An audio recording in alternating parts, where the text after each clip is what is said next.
they're dry. You see there's no marrow in the bone. You see they're scattered all over the valley. They ain't even full skeletons. I mean, the bones are scattered all over the valley. They're just bones. But answer me a question, Ezekiel. Can these bones live? Ezekiel answers the only way he knows how to answer. Lord, you know. Critical race theory was born out of critical legal theory. Am I teaching y'all something today? There emerged two common beliefs linking all critical race theories. First, white supremacy has subordinated black people and other people of color. That's just a fact. How in the world are you going to fight against that being taught in any school? White supremacy has subordinated black people and other people of color. That's a fact. Why don't you want that to be taught in school? You let your schools teach us that Columbus discovered America. That's a lie. You let your schools teach us that George Washington couldn't tell a lie. That's a lie. You let your schools teach us that some slave owners were beneficent and good slave owners. There were no good slave owners. Anybody who owned people was evil. That's a lie.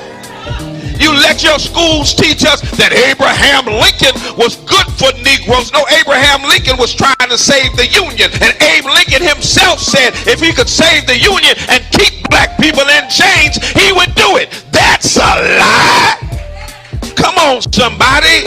You let them teach us about a white Jesus. You let them teach us that Native Americans were the aggressors.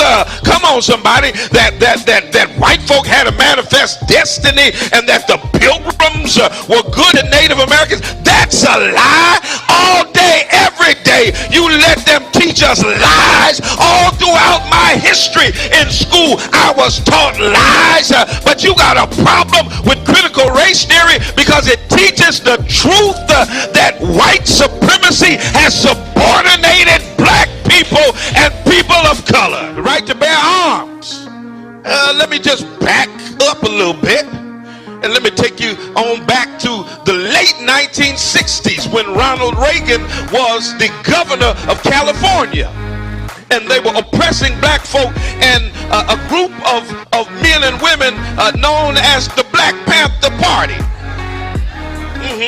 decided that they were going to defend the rights of black folk.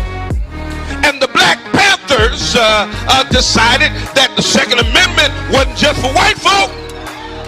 So they strapped themselves with guns and showed up at the Capitol in California. And when they saw them Negroes with guns, come on, somebody. That's why I say if you ever really want to get gun laws changed, just strap all these Negroes up. They'll change them laws before the week is over. When the Black Panthers, watch this, I want you to read, the California legislator passed what was called the Mulford Act. It was a gun control act that decided who could get guns, who couldn't get guns, what could be in your background, what couldn't be in your background. It was the first time in history that the National Rifle Association, the NRA, supported restrictive gun legislation, all because black folk had the nerve to get strapped. Look at your neighbor and say, neighbor, go get strapped. Amen, somebody. Y'all gonna say Bishop told us to get strapped. I said it. Go get strapped. It just got real quiet up in here. But y'all already know I'm a triple P. Amen. Y'all know what a triple P is, right? A pistol packing preacher. Amen, somebody. Thank you, Jesus.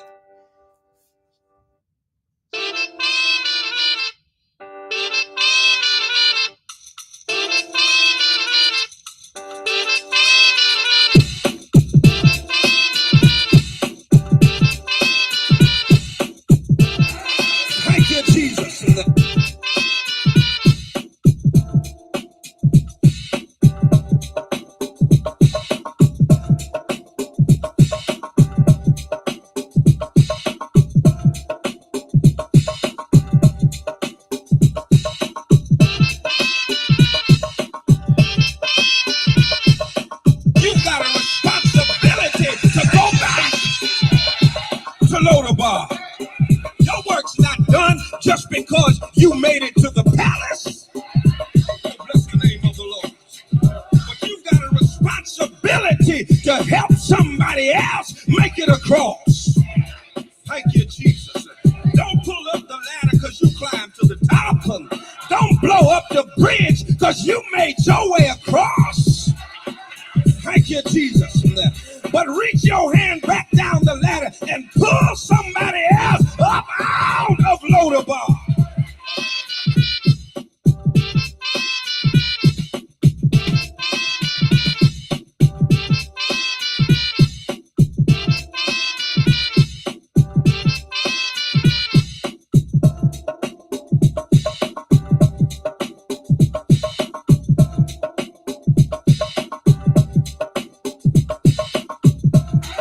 Thank you, Jesus.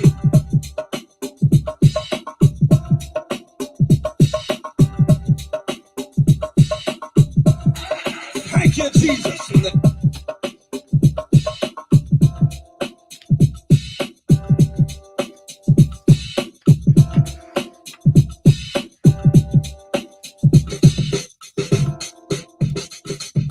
Bless the name of the Lord. Somebody got to tell themselves, it's all right if you got it now, just hold it for me.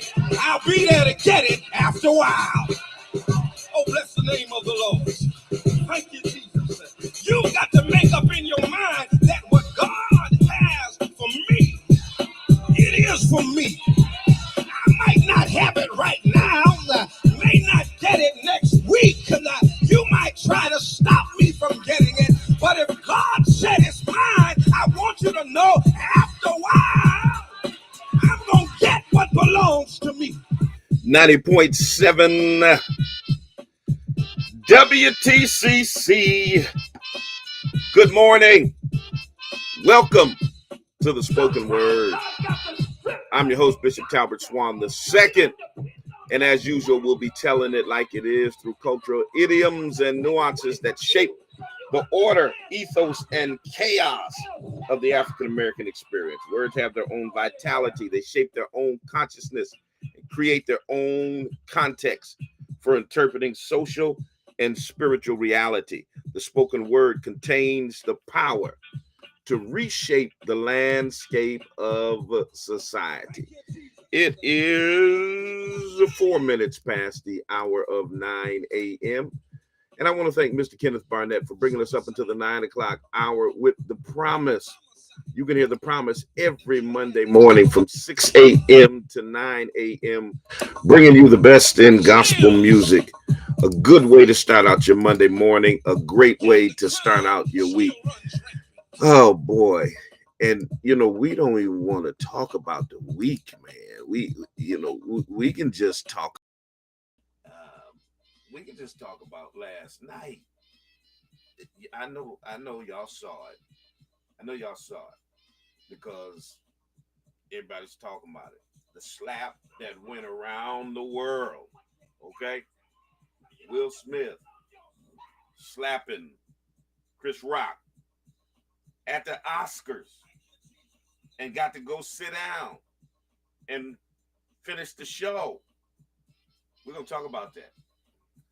If we got time, we'll deal with Ketanji Brown Jackson, all of that foolery in the Judiciary Committee's hearings. And what about Joe Biden's whites only pie? What do you mean, Bishop?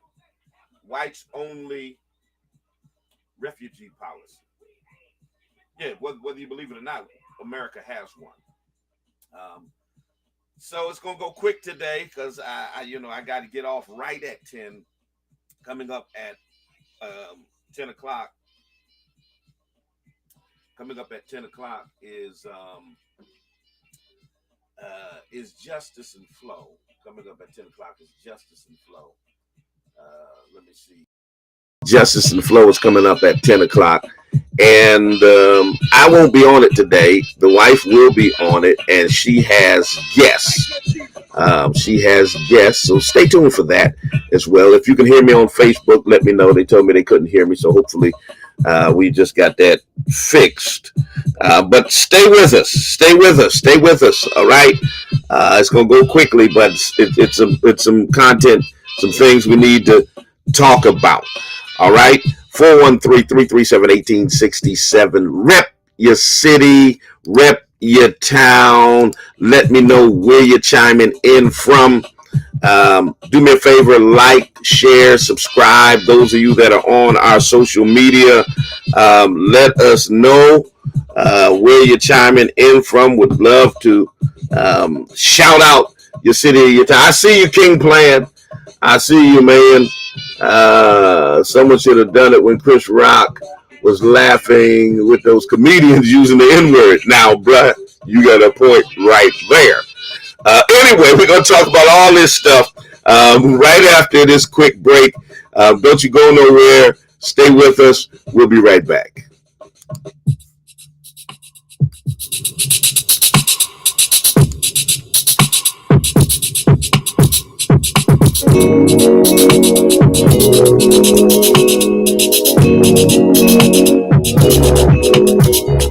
I look in the mirror and I like what I see. A strong, beautiful black woman staring back at me. One who's seen a lot of pain and had her share of sorrow, but who never gave up hope for a brighter tomorrow. I've been lied to, cheated on, and stolen from and hated, but it just made me stronger and I refuse to quit. That's right. And though I've been tempted, I refuse to stoop to their level. Don't go down. I was above that nonsense and made a liar of the devil. All right now. The devil who said I wasn't good enough, cute enough, or worthy of love, I kicked his blood with divine power from above. Power that says I can do all things through Christ, which strengthens me and brought me out of darkness so that I can see that I'm smart, I'm beautiful, I'm a child of the King. Abundant love for me, he came to bring. Oh yes, when I look in the mirror, I love what I see. She's looking good. That strong, beautiful black woman, that woman is me.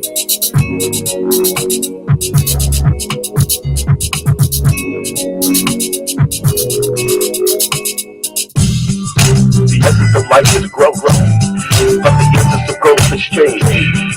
The being in the road would be the end of the road if you refuse to change. Reach a little higher, reach a little higher, dig a little deeper, dig a little deeper, go a little further, go a little further. Come on, come on, come on. Reach a little higher, come on, yeah. Dig a little deeper, dig a little deeper, go a little further, go a little further. Come on, but don't stop. The essence of life is growth, but the essence of growth is change. The being in the road will be the end of the road if you refuse to change. Your life will never change until you get disgusted with where you are. Whatever you don't hate is what you tolerate. You must learn from the past, plan for the future, and live for today. For it is your daily routine that determines your success or failure in life. It's the choices that you have made up until this point that will determine the rest of your life. So break the cycle that doing it enough is simply good enough. You only get out what you put in, so don't settle for the crumbs when you can have a whole lot. So push yourself beyond your limitations. Come on. Reach a little higher, reach a little higher, dig a little deeper, dig a little deeper, go a little further. Don't stop, don't stop. Reach a little higher, reach a little higher, dig a little deeper, dig a little deeper, go a little further, go a little further. Don't stop, don't stop. Don't stop. So you gotta break the routine of trying to beat the system. Manipulators will always try to bypass the process for the quick progress. There are no shortcuts to success. There are no elevators to the top. You gotta take it one step at a time. You gotta break the routine of allowing others to get into your head and control who you are and where you're going. You see, when you're about the positive, you're gonna always have haters. But don't let your haters push you down, let your haters push you forward to the next level. So when let me see here, they really are, don't perceive them to be something else that they're not. I got New Jersey. Change his stripes. So you gotta keep pushing yourself to the next level. Yeah. I got New Jersey in the building. Come on. Yeah. Go a little further. Go a little further. Don't stop. I got Seattle. Yeah. Seattle, Washington, Mattapan, Mass is up in there. Buffalo, New York is in the building. Okay. Australia is in the house. You'll never discover your greatness. Springdale, Maryland Greatness is more about is in the building. Respect for yourself. And greatness will Chicago is up in here. Show me your friends. Come on, rep your city, rep your town. Let me know where you're chiming in from. Come on with it. Don't ever give up. ATL. I see you, Harold Milton. ATL is in the building. South Kakalaki is up in here. You see, there's no yeah. too high, no valley too low. You can go where you want to go. Where else, y'all? Mexico imagination. You can is up in here. You can do. Rep your city, rep your town. Stretch yourself. Take yourself. Atlanta is in the building again. Where y'all at, YouTube? Come on, I don't see the YouTubers checking in. Where y'all in from? Go a little further. Come on. Don't stop. Reach a little higher. Dig a little deeper. Dig a little deeper. Go a little further. Don't stop. Oh, Zach, I appreciate you too, man. Come on. I see you, missionary. Here's from Springfield. Canberra, Australia. In the house. 413-337-1867. If you're in the Twitter space, all you have to do is put in a request. The rest of you all can call in, or if you're on social media, put your comments in the chat section. Don't stop. Come on. Good mornings, good mornings, good mornings.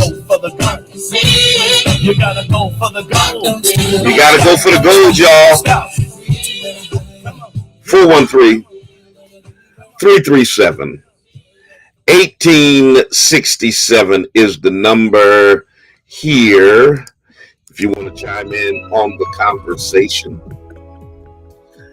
Man, let's not start with the Oscars. Let's start with the whites only pie. Let's start with the whites only pie. Now, what you mean, Bishop? Whites only pie? Y'all remember that scene in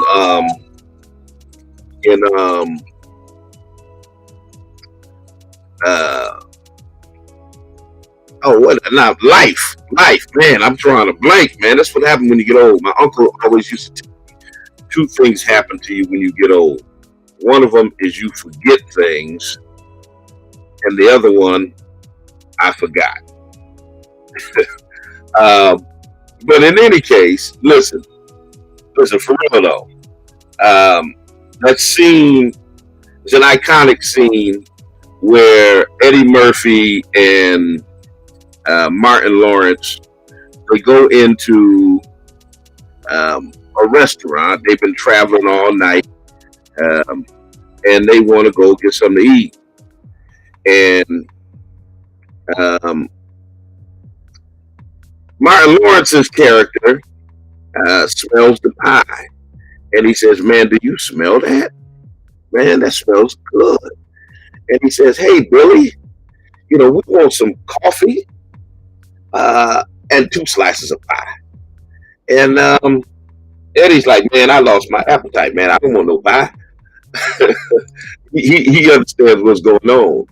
And the white lady says, "These are whites only pie." And he says, "Well, do you have some Negro pie?" Anyway, she pulls the gun and they leave the restaurant. Well, Joe Biden got him a whites only immigration policy, whether y'all believe it or not. Hold on, let me play that clip because this is one of my favorite clips. I like it. Yeah, I smell something. Smells good, right? Yeah, you smell that? It smells good, right? I like it. Yeah, I smell something. Smells good, right? Yeah, I think maybe we should go to another place. Yeah, are you kidding? Tell me you don't want one of these pies right here, right over here. The pies were good call, but I kind of lost my appetite when I came in here. My appetite gets low. Good afternoon, Billy. We got some coffee and a couple of slices of pie. And you boys can read so good. How come you missed that sign on the door over there? Oh, that sign on the door that we just, how come we didn't see that sign? It said no colors allowed, Club. We just rushed in, we were really hungry, so we kind of missed that. Look, we see it now, so bye. All we want is some coffee and a couple of slices of pie. Is that all right? No, these are whites only pies. But do you have any Negro pies? Hey, Carla, come on now. Woman ain't got the recipe to no Negro pie. Where would she get that recipe? She ain't got no recipe for no Negro pie. Where would she get that recipe? Listen, I promise you, this really happened. Let me you gotta see. Let me mute the sound, but I want you to at least see the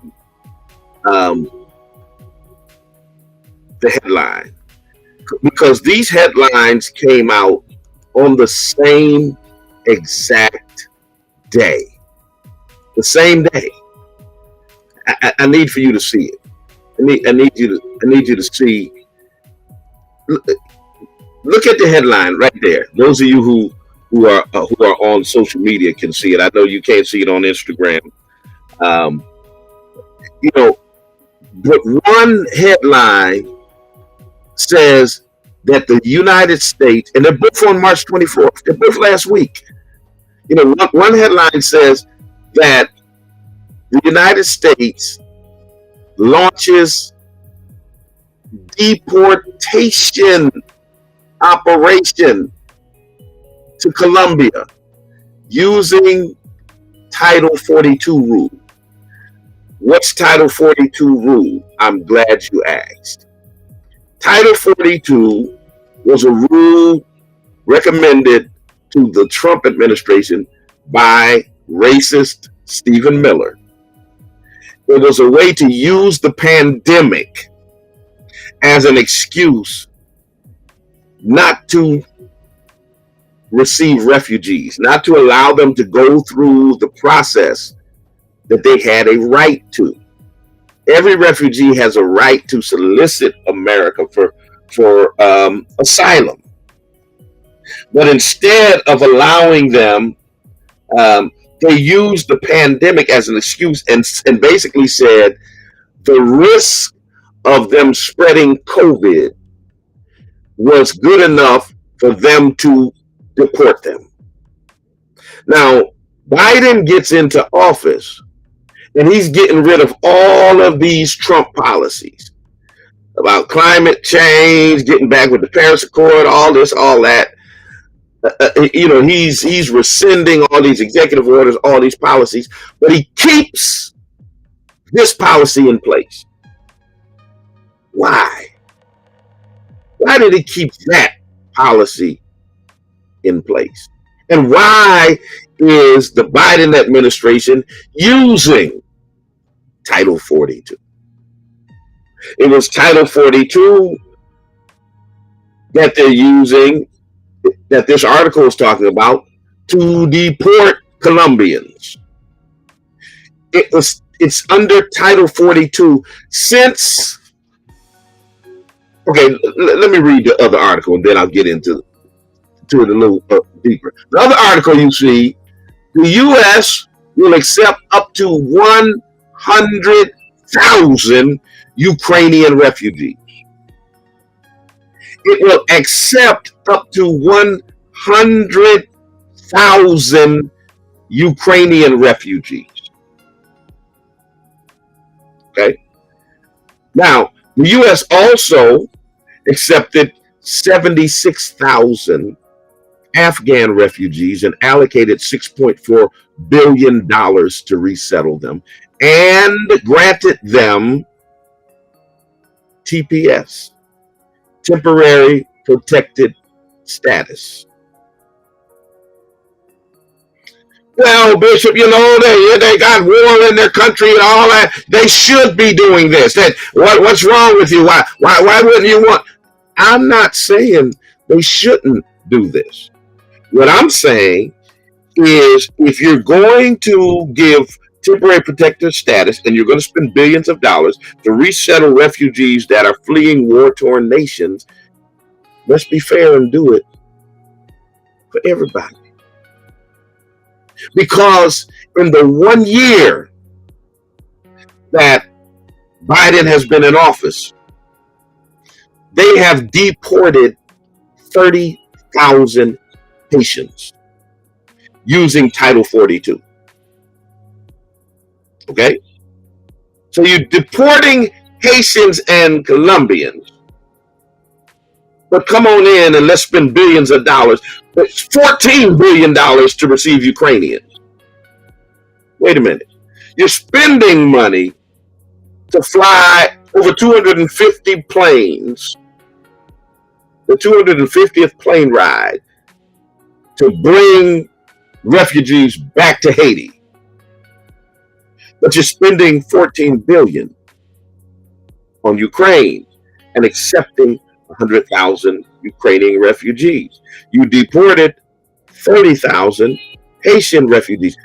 Biden deported more Haitians in his first year than the last 4 presidents combined. Even Trump deported less than 7,000 Haitians in 4 years.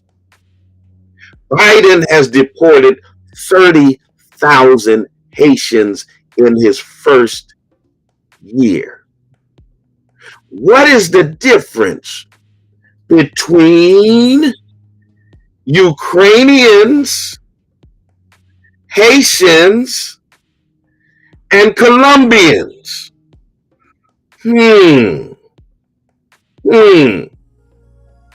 I can't quite put my finger on it. What is the difference? Huh? I see you, Baton Rouge, Louisiana. What is the difference? I see you on Marion. What is the difference between Haitians, Colombians, and Ukrainians? It can't be that Ukrainians are white Europeans, Colombians are brown, and Haitians are black. That's not America. Joe Biden would tell you that's not America. But there's something that's driving a policy where you deport 30,000 Haitians in 1 year using a racist policy that you kept from the Trump administration. And here's the other thing. How in the hell are you going to tell us that 30,000 Haitians put America at risk of COVID? Colombians put America at risk of COVID. But 76,000 Afghans and 100,000 Ukrainians don't put America at any risk of COVID. So Title 32 don't apply to white people. Right? I mean, for real? So Joe Biden, just like the little restaurant in the scene from Life, how come y'all didn't see that sign? Y'all can read so good. And the sign said coloreds only. No, they said no coloreds allowed, rather. Joe Biden has put the whites only sign up on America. He's put the whites only sign up on America. We're not accepting any refugees that aren't white. We're going to take 100,000 Ukrainians, but these black Haitians are too dangerous because of the pandemic. Now, y'all, I don't care what y'all Democrats say. I hear what you're saying, Bishop, but the alternative is far worse.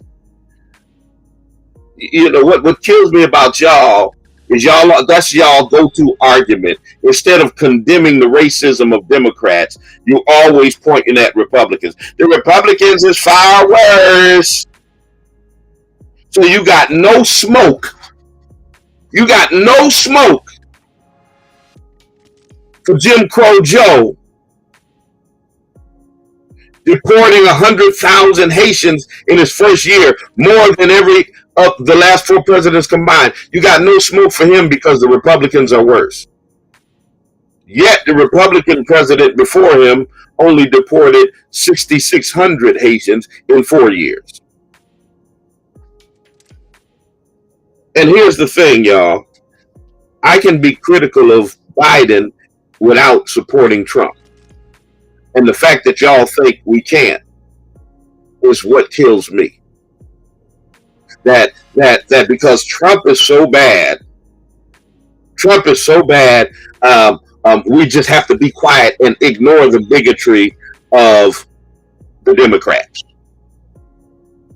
This is happening under a Democrat administration.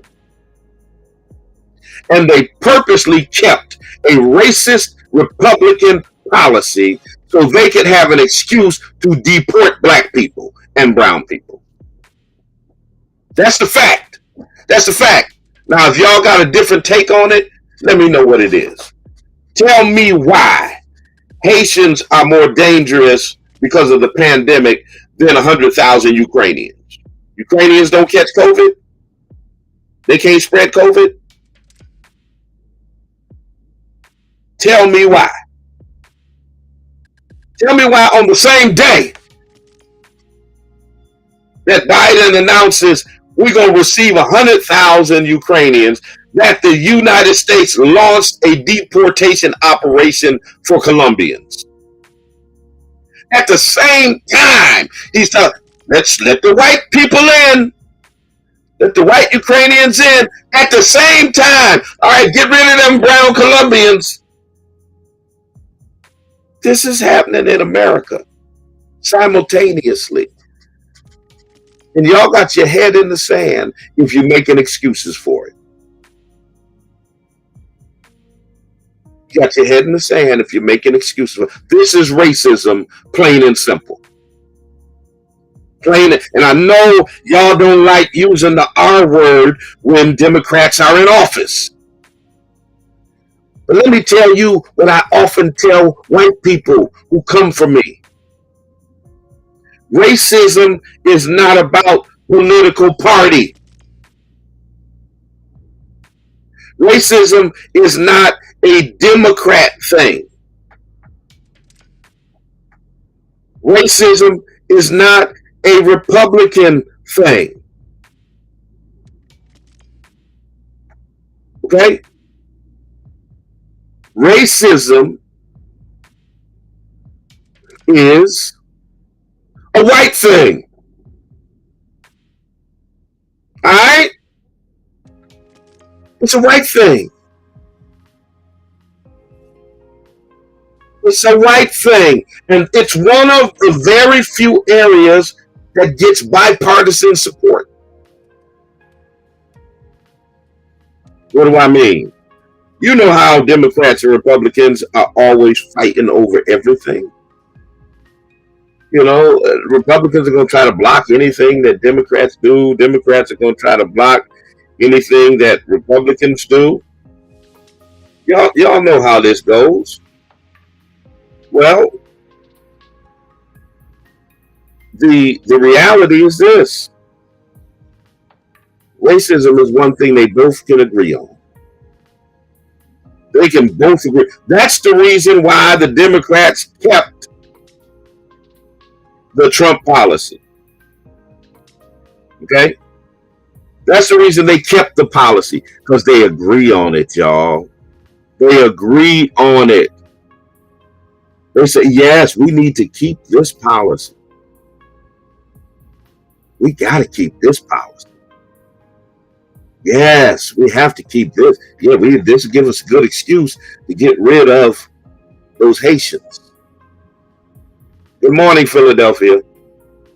413-337-1867. Y'all don't like me right now. Y'all don't like me because I'm talking about the Democrat president. Y'all don't like that. But listen, we got to keep it a buck. Got to keep it 100. Y'all got to stop pretending that all of a sudden when white folks put a D by their name, they can't be racist no more. Once again, 413-337-1867. Ketanji Brown Jackson. Now, let me say this to y'all. There are many of you all who have a problem with some things she did on the bench. There are a lot of y'all who've been using some very inflammatory language about her, calling her all kinds of bed wenches and stuff because she's married to a white man. You have a problem that she's married to a white dude. And let me say this. You have your right to critique her work on the bench, to critique her politics, and all of that. And you don't have to like that. And you don't have to think she'll make a good Supreme Court justice just because she's black. You don't have to think that. But you cannot deny the racism that she faced in those judiciary hearings. Good morning, caller. You're on the air. Good morning, Bishop. I just wanted to thank you, because it's so refreshing to hear you, speak about racism being a white thing, because it's, as you said, and I agree 100%, it doesn't matter if you have a D or an R behind your name, if you're white or black or anything. Racism is a white thing, and we get it I get it at work. I'm a Mexican woman, and we are one of the most hated groups in this country, And so I just appreciate you so much, and I just wanted to say that. I appreciate you so much. I follow you, on Twitter, and I'm so glad I found you, because it's so hard to see, like what you said, right? That Biden said, "Oh, hey, welcome, 100,000 Ukrainians," but when do we hear him saying, "Hey, welcome 100,000 Guatemalans," or welcome 100,000? You know what I mean? Yeah. So those people are, a lot of people don't see this.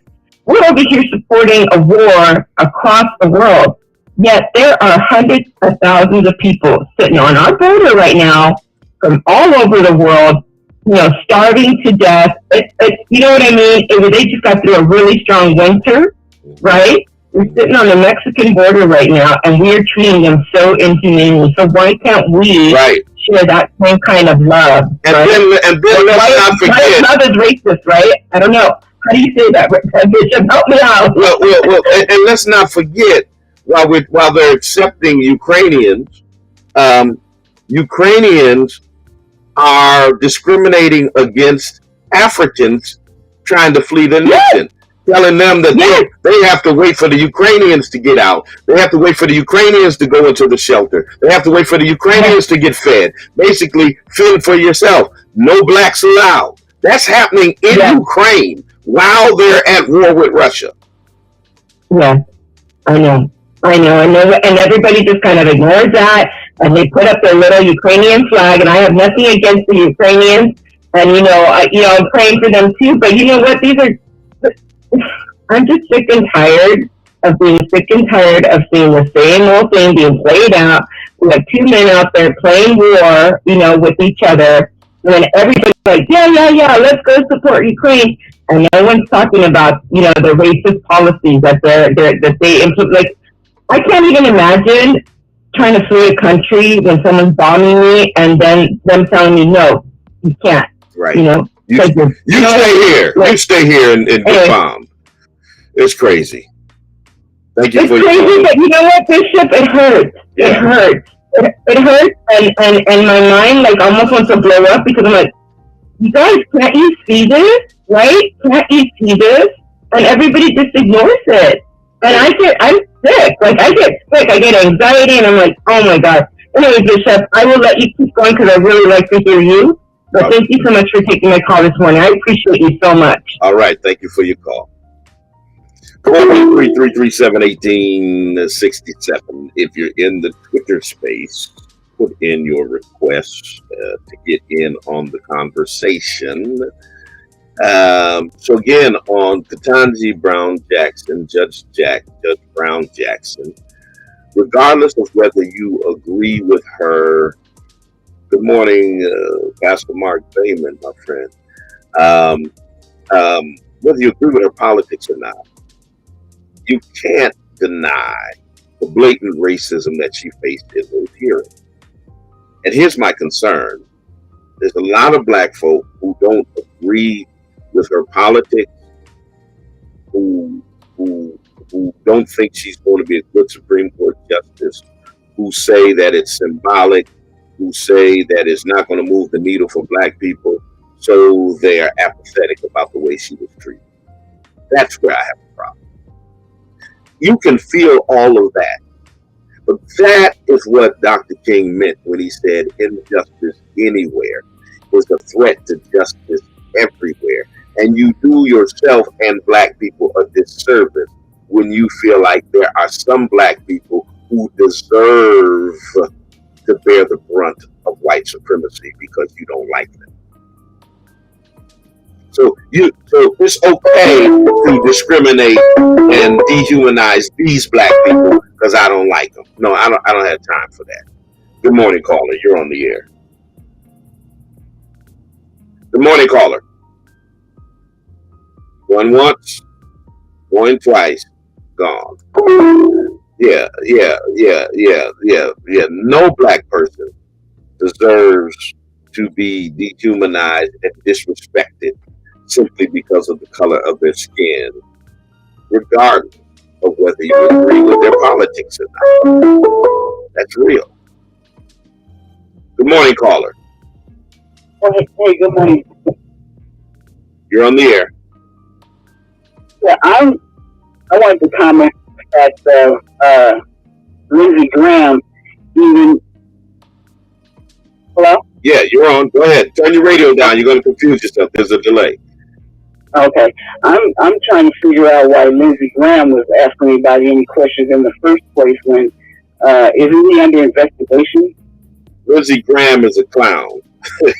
Not only that, all of these crazy Republicans, Ted Cruz included, Mitch McConnell, who said he couldn't vote for Judge Jackson, all of them voted to confirm her to the federal bench. So how do you vote to give her a lifetime appointment as a federal judge and then say, oh, I can't vote to give her a lifetime appointment on the Supreme Court? It's peak hypocrisy. Yeah, I agree. But I just couldn't understand how he could even be questioning somebody on something in the first place. Yeah, Lindsey's crazy. He's a joke. Maybe he wouldn't be so confused. Oh no, this is the guy who ripped into Donald Trump and said he was the worst thing to ever happen to the Republican Party, and then before it was all over, he was just licking his boots. So right. This guy doesn't know where he is. He doesn't know his head from his hind part. Exactly. Yeah, I agree. Thank you for your call. You're welcome. 413-337-1867. And so for those who were questioning, oh, you're supporting this judge. No, I'm supporting a black woman's right to not be disrespected. It has nothing to do with whether or not I think she'll make a good judge. I believe she shouldn't be disrespected, as no black woman should be, regardless of who they're married to. That's my position, because I could see my mother sitting there, my wife, my daughters, my granddaughter. It didn't matter if it was a black woman that you completely agreed with that was sitting there. they would have been treated the same way. The same way. Because she didn't get that smoke. That smoke had nothing to do with critical race theory. It had nothing to do with her being on the board of a school that taught from certain books. It had nothing to do with her so-called being soft on pedophiles. It had to do with her being black. I mean, how is the Trump crowd going to talk about somebody being soft on pedophiles when their hero was accused of raping a 13-year-old, accused of raping 26 women, was best friends with an indicted pedophile, child sex trafficker, Jeff Epstein. He was best friends with him, hung out with him, the whole nine. This was the guy who endorsed Roy Moore for the United States Senate and accused child molester. How in the world y'all gonna talk about somebody being soft on pedophile when you worship a man who is surrounded by them, endorse them, pardon them? Stop it. 413-337-1867. Let's get to this Will Smith. The Will slaps Chris Rock. And a lot of you were saying, well, you know, his wife has alopecia. He was mocking her bald head. He deserved it. Yada yada yada yada. Let me give my 2 cents in this. I hear y'all. I do. I hear what y'all are trying to say. Jada, I love her. G.I. Jane 2, can't wait to see it. All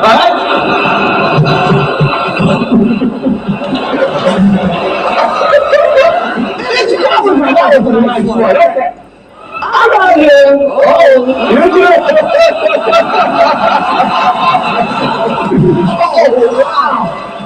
Wow. Will Smith will smack the shit out of me. Nigga like me out your fucking mouth. Wow, dude. Yeah. It was the G.I. Jane. Keep my wife's name out your fucking mouth. I'm going to, okay? That's what I have to do. Okay. That was he was right in the history of television. Okay.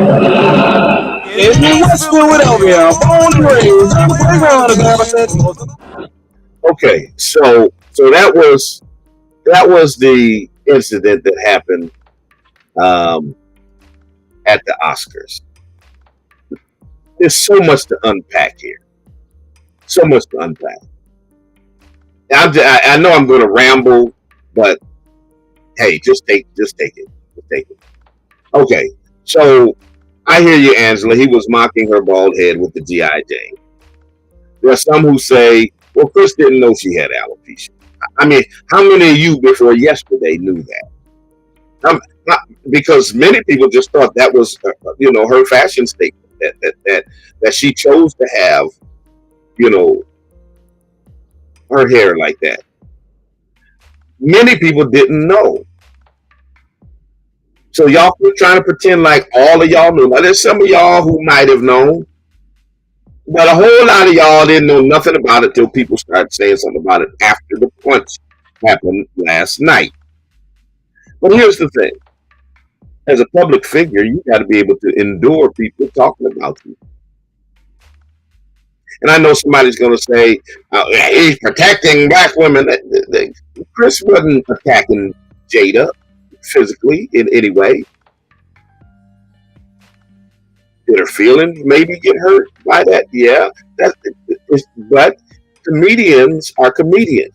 So you mean to tell me that all of y'all who was telling the LGBTQ community to get over, or the trans community to get over Dave Chappelle?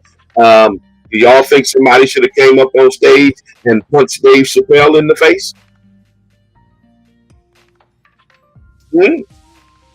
I mean, comedians talk about gay folk, black folk, white folk, fat folk.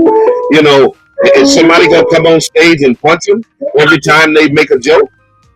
Good morning, caller. You're on the air. Yes. I don't think. Good morning. I don't think Chris had an idea about the alopecia. He's a comedian. That's what he does. You know, it's not. And everybody's trying to make it like this big thing. But Will and Jada got a lot of their business out the street. And see, that's what I'm talking about. Whatever. But now all of a sudden they say something, and Will is out there throwing blows and whatever.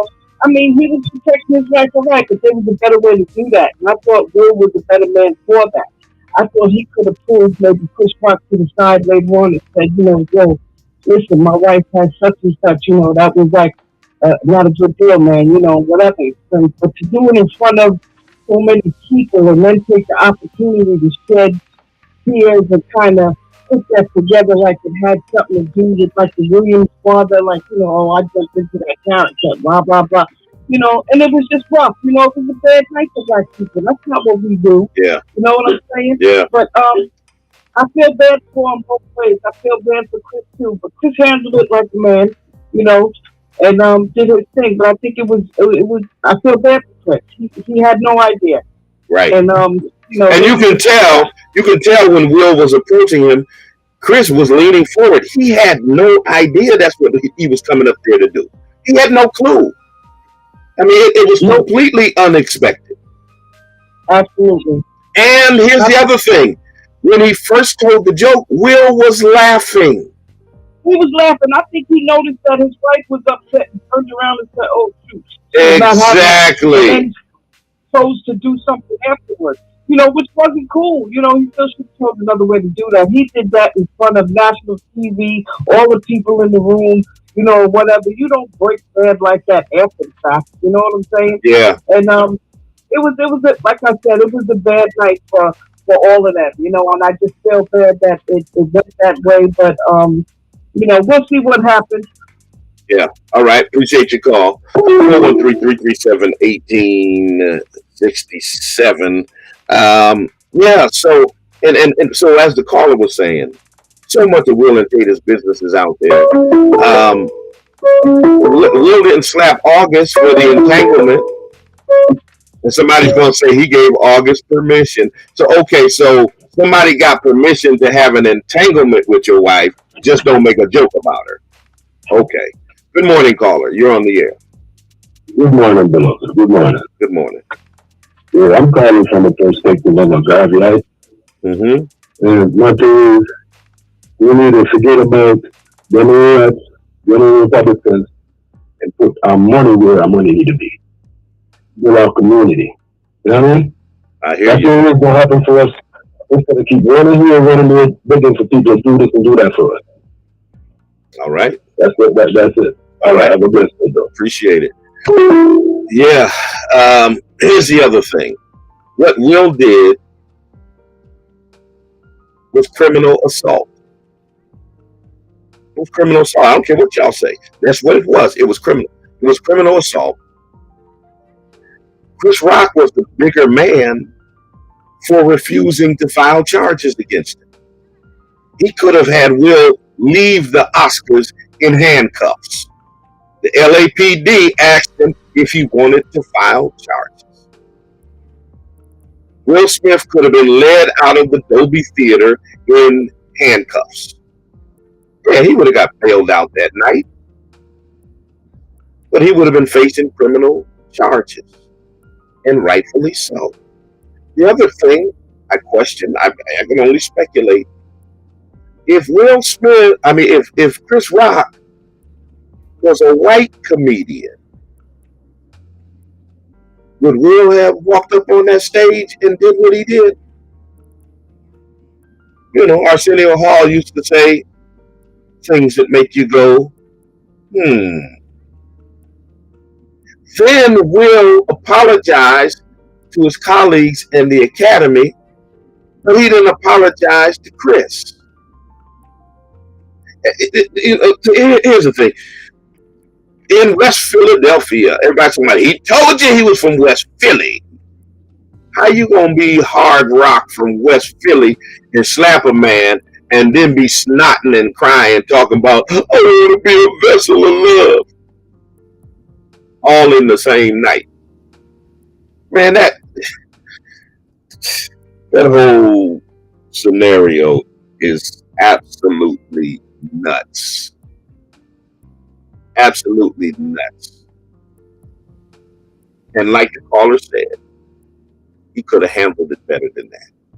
He could have pulled him to the side after the fact and dealt with it.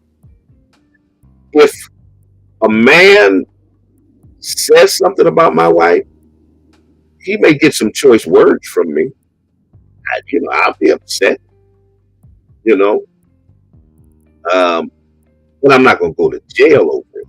Now, if a man threatens my wife physically, then it's on and popping. I risk going to jail. That's protecting her. I'm not going to let any physical harm come to her in that kind of way. That's when I get anointed to lay hands. But I'm not just going to go punch somebody because they said something. So y'all stop justifying what happened. There was no justification. You can say Chris was wrong. Okay, I'll buy that. Okay. If Chris knew about her disease and was making fun of it, yes, he was wrong. Chris is a comedian, though. I don't know if he knew about it or not. But even if Chris was wrong, that doesn't make Will's reaction right. And it was embarrassing. And it was shameful. And he walked up on stage. And you know who else ought to be ashamed? The Oscars ought to be ashamed. Because how do you let a man assault your host, the person you hired to host the Oscars, who should have been protected? Where was security? How do you let the man attack your host and then just go back and sit down like nothing happened and complete the night and get his Oscar and give a speech? He should have been escorted out of the Dolby Theater. I promise you, if I had a ticket to the Oscars and I walked up on stage and slapped Chris Rock, first of all, I'm not even sure I would have got to the stage. But if I would have walked up on the stage and slapped Chris Rock, I would have left in handcuffs. And the Dolby Theater and the Oscars and everybody else and their mama would have been filing charges against me. But because it was Will Smith, they ignored it. And then they put out this weak as water statement. The Oscars does not condone yada, yada, yada, yada, so on and so on and so forth. And yes, the speech was disingenuous. All the stuff about I was called to protect, that was him trying to tell y'all he was protecting Jada in order to justify his attack. Good morning, caller. You're the last caller of the day. I didn't watch it, but did he say wrong or what? What you say? I said I didn't watch the Oscar. Did he get hurt on? What you watch? You hit him hard? I didn't watch the Oscar last night. Go watch it. Go. There's plenty out there about it. Go on and check it out. You must have been really asleep under a rock then, because I didn't watch the Oscars either. But I sure found out about that. Listen, I'm going to have to sign off a little bit early today. I'm going to bring. Oh man, y'all want to call now? Good morning, caller. Hi, this is Swan. Yes. Hi. Yes, my name is Robin Harris, and I was listening to you, and I agree with you with a lot of your points regarding. I think they were both wrong. I think the thing that bothers me is that how race is able to keep the say the boundaries around something because I don't think that Will would have smacked. I don't think he would have smacked Ricky Gervais or Larry David or Jon That's Stewart. what I was saying. If that was not a black comedian, would Will have walked up there and smacked him?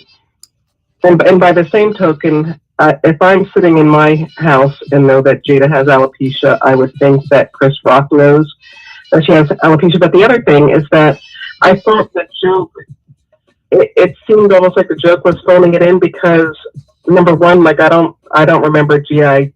Jane being that much of a box. So I don't remember it being that good of a movie. And so to me, when I heard it, the joke sounded very dated. Comedians I think are called to give commentary on the current happenings. So I didn't really care for the joke, and it felt like it fell flat. But by the same token, I don't think that Chris would have made that joke. That could have easily been Tom Hanks up for an Oscar. I don't think he would have had Rita Wilson be the butt of that joke. Or if you want to take someone more, on par with Jada Pinkett, then I think that would be like Mila Kunis. I don't think he would have made that joke about Mila Kunis. I got you. I understand. Thank you. All right. Thank you for your call. All right. What I'm going to do here, I'm signing off of WTCC. Check us out at the Spring of Hope Church of God in Christ, 35 Alden Street, Springfield, Massachusetts. Register for the next Lift Every Voice lecture series. Go to focusspringfield.com/LEV 2022 and register. Now, I'm going to bring the First Lady in right now, because she's going to be coming up with Justice and Flow, and I'm going to disappear for a while, and y'all going to just keep calling in. Y'all just want to call in while I'm signing off and the whole nine. Y'all just want to keep on calling, right? Yeah. Caller, you're on the air. Hi, Bishop. How are you? I'm good. I just have to say that I think a lot of what occurred with Chris Rock and Will Smith debacle was him trying to not necessarily to protect her. I think it was some emasculation going on that he was trying to prove his manhood with, because he laughed at the joke at first until he looked over at her. Absolutely. And if their business hadn't been in the streets like it is, and who has an affair with their son's best friend? You know what I'm saying? Who does that? So she kind of like, if you were trying to victimize her, like she's a victim of something, but that it doesn't quite fit the whole scenario to me. Right. Because, I'm with you. I'm with you, but I gotta go. I appreciate your call. All right. Listen, until the next time I talk to you and you talk to me, always remember God loves you, and so do I. You are now in the hands of First Lady Swan for Justice and Flow. I gotta go to a meeting. Good morning, babe. Good morning. How you doing? I'm good. Stuffy. Do I sound bad? You sound fine, but I gotta go. I'm out. Okay. I got you. Bring my guest up. You got my guest there? As soon as your guest appears, we'll get your guest up in here, but they're not backstage yet. All right, good. Then we can continue with this conversation till they get here. Good All morning, right, everybody. How y'all doing? Bishop gotta go. He got a meeting this morning with the church, with the National Church. I know I'm married to a very busy churchman of the Church of God in Christ. So good morning, everybody. I have a good show planned for you. I have two guests that are coming this morning. We're going to talk about some stuff that's going on. But I see it's kind of hot and heavy already. So we can continue with this conversation. And I can just add my 2 cents to what I feel about the whole Will Smith and Chris Rock scenario, a situation that took place on last night. And I see my sister Angela here. We kind of, did some back and forth on Facebook last night, and for some reason, just to kind of take a curve here, for some reason my Facebook is acting funny. I don't know if it's some kind of scam going on, but it won't let me into my Facebook account. So something is going on with that. But anyway, I digress. Back to the Will Smith and Chris Rock. Oh my God. Now, if any of you are like me, I'm not a fan of nobody. I'm just not that kind of person, whatever. I'm not a celebrity chaser, like I just don't do that, but I love Will Smith's work. And certainly I'm like most of us, been following him and cheering for him, and just appreciating his transparency, down through the years, at least, what we thought or always saw as his transparency down through the years. Good morning, Tracy. Good morning, Justin. Good morning. So, I don't know if y'all been listening, but I was kind of, in the middle of, still talking about this Will Smith, Chris Rock stuff that took place on last night. So let me just kind of wrap that up for a little bit, because I was just gonna give my 2 cents, whatever. But I love Will Smith just like everybody else. I love Will Smith, love Chris Rock. I love everybody in all their lines, because I'm rooting for everybody black. Okay, so but anyway, with that being said, I feel like Will was completely out of line to go on stage last night and slap that man the way that he did, and then go back to his seat. And I really, really, really, really appreciate the fact that Chris took it. He didn't strike back, and then he didn't file charges like he certainly could have and would have the right to. Now, everybody is trying to justify it, saying, that he was trying to protect his wife. And I definitely get that, because I'm all for protecting the wife, and the man standing up to defend the wife whenever necessary. But like my husband said, I wouldn't want him to physically assault somebody that wasn't trying to physically assault me, or trying to physically assault our children, or or whatever, that wasn't coming for us like that, or whatever. I do think that maybe words would have been appropriate, but offline, that he should have approached Chris, and he should have talked to Chris on the side, and said, man, my wife is this, whatever.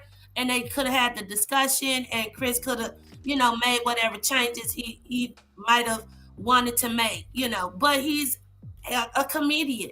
And I just felt like that was completely disrespectful. And not only disrespectful, it was assault, and we have a lawyer on the line. So I know Justin, know what I'm talking about. Chris could completely had him, press charges on last night, and he wouldn't have even been there to get his Oscar. That's the other thing too. The other thing is, I think Chris looked at it in 2 ways. He thought about the fact that this is the first coordinated Oscar by a black producer, right? It was a black producer that produced the Oscars on last night. I think Chris thought about that. And I think Chris also thought about the fact that Will probably was going to win the Oscar. So he did not want to, make the scene any worse than what it already was. I just think it was completely out of line. I feel bad for both of them, but I'm really praising Chris, after last night. I'm really praising Chris for being a bigger man, after, what happened to him on last night. So that's that. That's my 2 cents, y'all. We got something else planned on this morning, unless my guest, wanted to get their 2 cents on the situation too before we get into our discussion this morning. But good morning, Tracy Whitfield. Good morning. My favorite women in the city, in the great city of Springfield, Massachusetts. And good morning, Justin Hurst. Good morning. I'm really believing that you're going to be our first Black mayor, in the city of Springfield, Massachusetts. I call them a dynamic duo. I thank you for joining me this morning. I thank you for joining me this morning. But listen, let's just get right into it, because this next 50 minutes or so, it goes by pretty fast, especially when you have good guests like you all, on the show. And again, thank you for joining me. Thank you for joining another edition of Justice and Flow. I'm trying to get better at this. So I hope you're doing a good job. Doing fantastic. Praying for me. Yeah, like I said, it's really important to me to bring information to the community. Certainly honest information, transparent information, and trustworthy information. So I just don't invite anybody to the show. You know that. I believe you two were probably my first guests, if I'm not mistaken, right? If I'm not mistaken. So we know that y'all bring the truth. Y'all bring the truth. So that's what we're going to get into today. And again, I'm grateful. But did you want to have a comment on, the Will Smith and the Chris Rock situation before we get into our discussion today about Springfield? I'll defer to Counselor Hurst first from the male perspective, and then I'll give my little 2 cents. Yeah. I mean, I'll be short and sweet. I just think, as when you're in the public spotlight, you just have to conduct yourself in a better way. And I think you have a ton of people that are looking up to you, a ton of people that have a high level of respect for you, and you're on, one of the grandest stages that you could possibly be on. And so the idea that you can't keep your composure, considering that you've been there on numerous occasions already, to me is problematic. And for myself, there's no place for that in a public forum. And I think it was a missed opportunity for Will to handle it in a better way than he did. And the fact that everybody had to watch it at home, was just heart-wrenching. And the fact that you had 2 Black men up there that are lucky to be there, period, considering the circumstances of just society in general. For us to show out like that, it was unfortunate. So I lost a lot of respect for Will, and I know it's hard. I know it's not easy, and I'm sure I personally am going to find myself in that situation. And I just hope I can lead in a better way. Yeah. Thank you for the male perspective. That's really important. Especially coming from a Black man. Tracy, what's your 2 cents, Tracy? I mean, I'm mixed, but I do agree with Counselor Hurst, because I would slap a lot of people on a daily basis. Me too. Out in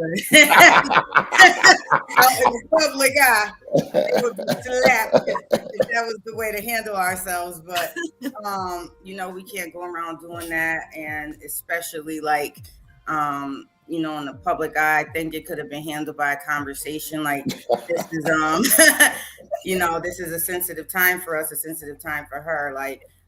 But we also got to understand that that's his job, just like you have the LGBTQAI plus community going after what's the other comedian's name for his comedy special? Dave Chappelle. Yeah. And so we got to realize that this is comedy. This is just work for them. And and I just didn't, like Counselor said, seeing while I love that the woman was being defended, I was at first I was but then I was thought about it we can't do that to each other. We can't do that to each other. So, it's just really sad that it happened. And I wish it didn't happen, because I really love both of them. And Chris Rock definitely was the bigger man. I wanted to say hi to everybody out there, but Angela, everybody out there commenting. Definitely appreciate you guys viewing. And let's get into it. Yes, let's get into it. Thank you so much for your comments concerning that situation, because that's a hot button topic. this morning. People are going in about it, and maybe they're staying tuned also to the show. But I thank God for the show, and I thank God for y'all agreeing to come in right now, in my humble opinion. And I haven't been able to do all the research because my phone is crashing or something, so I haven't been able to get out there and kind of dig a little bit deeper into what I feel like may be going on. So definitely wanted to bring you two on to give us some more information or enlighten us, the community, about what may be going on. So if I'm not mistaken, and either one of you jump in whenever you feel necessary. If I'm not mistaken, we may need to be taking a closer look at what's happening to this ARPA money and how this ARPA money is being distributed throughout the community. I do remember somewhat seeing or reading a caption in an article that stated that some of these resources and a lot of this identified money that was supposed to be going into the community has been going into the hands of millionaires or billionaires, in the state. And so I need some explanation. What's going on here? What's happening here? We'll start with you, Tracy. All right. So first, I want the community to understand the separate pots of money that we're going to be talking about today. The first part of money is called free cash. So free cash is like an amount of money that wasn't used in the budget process the year before. And so we had, I think altogether we had $27 million of free cash, and we used it for various things. So it's like a pot of money we could use for various things in the community. And it is the taxpayers' dollars, it's the taxpayers' dollars that go into this free cash. So Councilor Hurst and I definitely said that this money should be going back into the hands of the residents of the city of Springfield. So one thing that I asked for with free cash was to lower the property tax burden for the residents of the city of Springfield. The mayor did give $2.5 million relief, which equates to like $87 off of average $87 off of a property tax bill. And I asked for an additional $5 million this year to lower it even more, like maybe another $170 for each individual's tax bill. And I asked to use the free cash to do this, and the mayor wouldn't even negotiate. Wouldn't say, no, I can't do 5, but I can do 3. Didn't say I can't do 5, but I can do 1. I could do an extra 100,000, nothing. And then turn around and put on a city council agenda to give $6.5 million to the Pignellis, who own the bus station. For folks who don't know, their company is called Opal, and then Wynn is a company out of Boston. So he wanted to give them $6.5 million to finish developing 1331 Elm Street, which is kind of across from City Hall, where that Court Square Park is, and then straight ahead is the building. So they had already started working on it. And they said that the material costs had risen, and it's true. Material costs has risen for everybody, and they need an additional $13 million. And so they got half of it from mass housing, so 6.5, and they wanted the other 6.5 to come out of this free cash bucket. My problem was not the project itself. It was not union workers not working. My problem is I asked for relief, and Councilor Hurst been asking for relief for the residents of the city of Springfield. And with the same bucket of money that I asked for $5 million to give our taxpayers more of a relief off of their property tax bill, he takes the same bucket of money and gives it to these millionaires, billionaires. I don't know their financial statement, but they're in the high millions because they get a lot of projects from the city of Springfield and other places. It's a lot of backdoor deals. So I just wanted Councilor Hurst to kind of expound on that, and then we'll go into the ARPA funds. But that is where my fight came from. Like, you're not going to give the residents of the city of Springfield any type of break. I went back and negotiated saying, can we waive the trash fee for this year? They are like, oh, if we waive the trash fee for this year, people aren't going to understand it. Oh, because people are stupid. Tell people this is a 1-year benefit because of the times that we're in. We're going to waive the trash fee for you. It's a 1-year benefit. People can understand. Put it in writing. So if there's any type of argument, you got it in writing. right? And so I tried to negotiate that. I didn't hear anything. So I'll let Councilor Hurst jump in from there. Councilor Whitfield, before I say anything, can you just expound upon the fact that folks were looking to hold the city council responsible for this project not moving forward, because they were saying that if the city did not come up with the $6.5 million, then this project was not a go. And so if you could just expound upon that for folks who are watching at home. Sure. So Mass Housing had agreed to give them $6.5 million of the total 13 that they needed, contingent on them getting another 6.5 million. So when they proposed it to us, they said that the 6.5 million match had to come from the city. So I called Mass Housing and I spoke to the government's relation person there. She spoke to the VP that run this program. It's called the Workforce Housing Program. And they said they are invested in this project getting done. And the money is there. They're going to keep it there. They just had to secure the other 6.5 million themselves. It didn't have to come from the city, but they made it seem like it was a city match. So during that time, they're calling. So the contractors, Fontaine Brothers, so they're calling the unions. The unions are calling me and Councilor Hurst, like left and right, saying we're not going to work. And I feel for your unions, and I want everybody to work, because the unions are probably in the same, union workers are in the same predicament as everybody else. However, a lot of the union workers are not from the city of Springfield, and I'm just going to keep it 100% real. And my relief was for city of Springfield taxpayers and residents specifically, because this is our money. Right. So the narrative was the city council is going to stop this project from going through if they don't give the $6.5 million, which, and I'm sorry, I'm a little congested. If they don't give the $6.5 million, they're going to stop the project. Now, let me tell you, they already got $51.3 million invested in this property, and none of the cash was there. So Councilor Hurst and I was asking, what is your personal investments? What's your private investments as the developers? You know, what are you doing to make this a deal? They got, first they had 16 million from Mass Housing. So now they got an additional 6.5 million from Mass Housing. They got 16 million from MGM. They got 5 million from, Mass Mutual. They got 11 million in housing tax credits. They got 500,000 invested from the union. So they had already cobbled together $51.3 million to invest in this project, and none of that money came from them. And then the smack in the face is the mayor and his administration will turn around and give the same bucket of money that I'm asking for relief for our taxpayers to this project.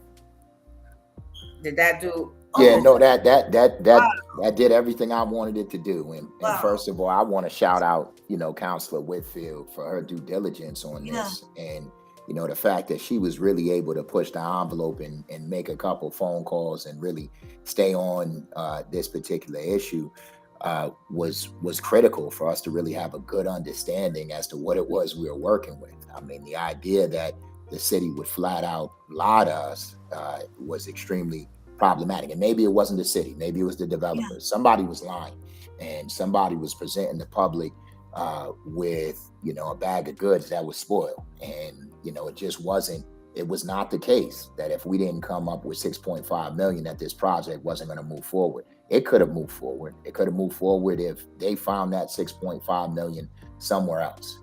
Go take out a loan for the $6.5 million. Put it in yourself, like Councilor Whitfield had said. But don't come to those individuals that have been working so hard just to try to make ends meet and say, you know what, I'm going to take it from them.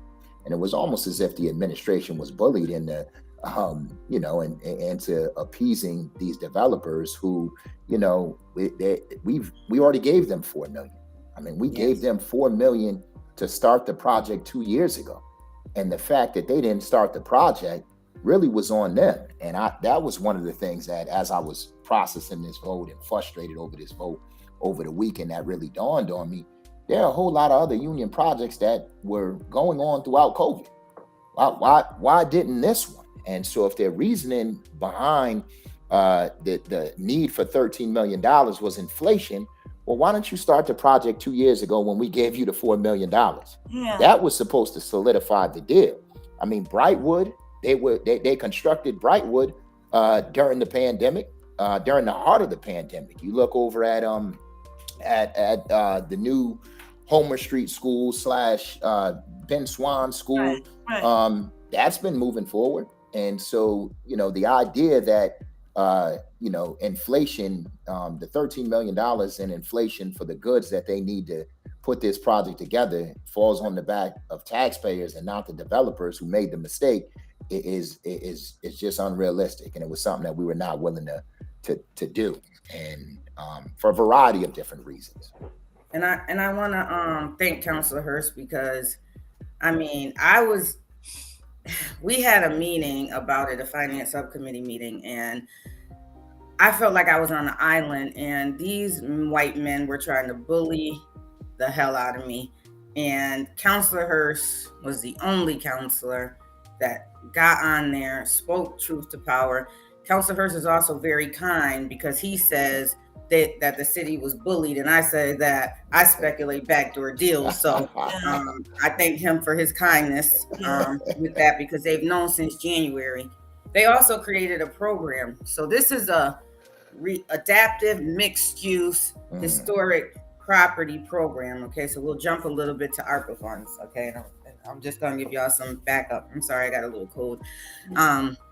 So this project, the 1331 Elm Street, is an adaptive reuse historical property project. The city of Springfield created a fund. They put $15 million of ARPA money. Now the city of Springfield got $123 million of ARPA funding altogether, and probably less than 1% of that went out to the city. That is the reason why we got it. So this money is meant for disproportionately impact individuals that struggle the most during COVID, right? And so that's the Black and brown community in the city of Springfield.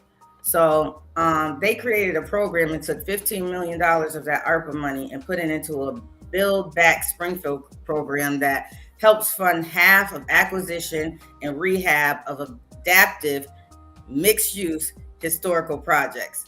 So what they tried to do was put ARPA funds into this type of program and give that $6.5 million out of that program to these developers. However, Councilor Hurst and I was like, this is a great project, but we got questions.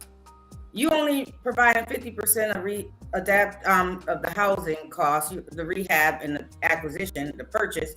Where are the Black and brown people that this money is meant for going to get the other half of the capital? So we're digging into that too, guys. We're doing a lot of work behind the scenes, and I can't tell you about all of it, but we start digging into that. And so they knew if they would have gave this $6.5 million out of that mixed use fund, we were going to lose it. So they had to come up with another creative way, and they went to the free cash. Councilors, did you want to expound? I think you said just about all of it. Wow. They were looking to pull the wool over folks' head, and oftentimes they are able to do this because folks aren't monitoring the money. Now, we already knew to expect something along these lines when you're going to purchase $2 million buildings in downtown Springfield. So, we're already skeptical about where that ARPA money is going and whether it's actually going to have an impact on the communities that it should be having an impact on. So we knew going into it that folks were going to try and find every which way they can to make sure that this ARPA money goes to their own folks. And so when they created this project, it was really Councilor Whitfield's doings, and she was trying to figure out a way in which our people can benefit, and and rightfully so. Any money that's spent with ARPA funding, we ought to be looking at it from a lens as to how folks in the Black and brown community can take advantage of it, because that was the intent. And so when she started asking questions, it was very clear that they had this money allocated for a specific reason. Now, while maybe one or two select individuals or select projects in our community might have benefited, that was not their intentions. I think their intentions, like Councilor Whitfield said, was to go to fund this project. But when we started prying, it was like, oh no, they're absolutely going to destroy us publicly if we come out and say we need to use this money for these purposes. And like Councilor Whitfield said, they knew a long time ago that they were short $6.5 million. And so the question was, do they hide it? Do they try and hide it, in which we would have exposed them anyway, and it would have looked even worse? Or do they just say, you know what, we're going to throw this in your face and we're going to do it above board, and we're going to use your money to fund this project, and we're hoping that you don't say anything. And clearly that didn't happen. Although the frustrating part, and maybe Council Whitfield can opine on it, there were only two people that were in agreement with folks not getting this $6.5 million.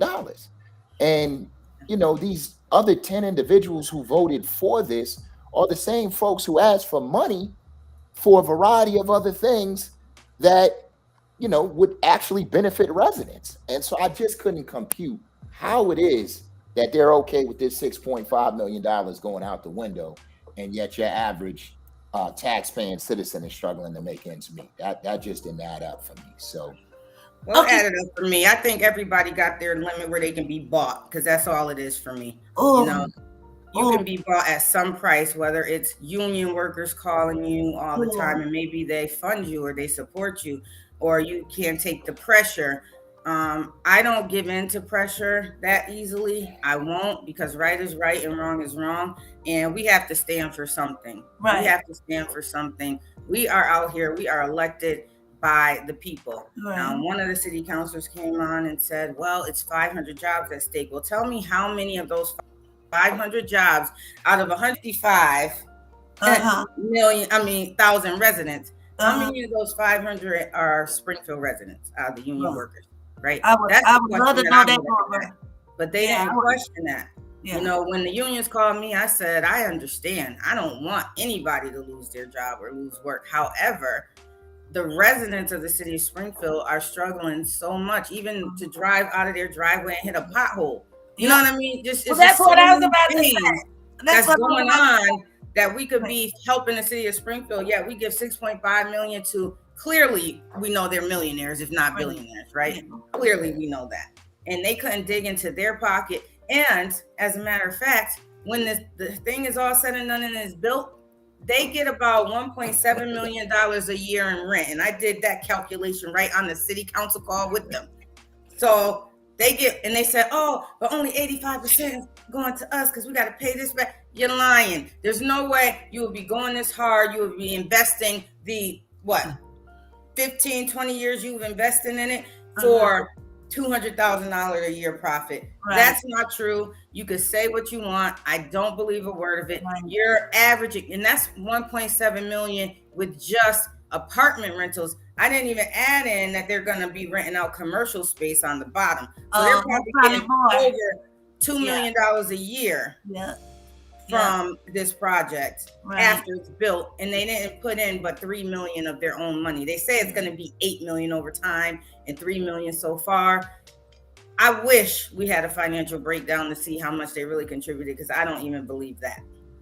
Oh my goodness. This sounds so complicated and so convoluted. So let me commend both of you for really, digging deeper and, doing all the research and work for us and bringing it to the community and breaking it down so, into small pieces so we can understand what's going on. Although I'm not as enlightened and educated as I want to be about what may be happening, I can say this, that I can look at the community, right? I can look physically in our city and I can see corruption must be happening, politically, right?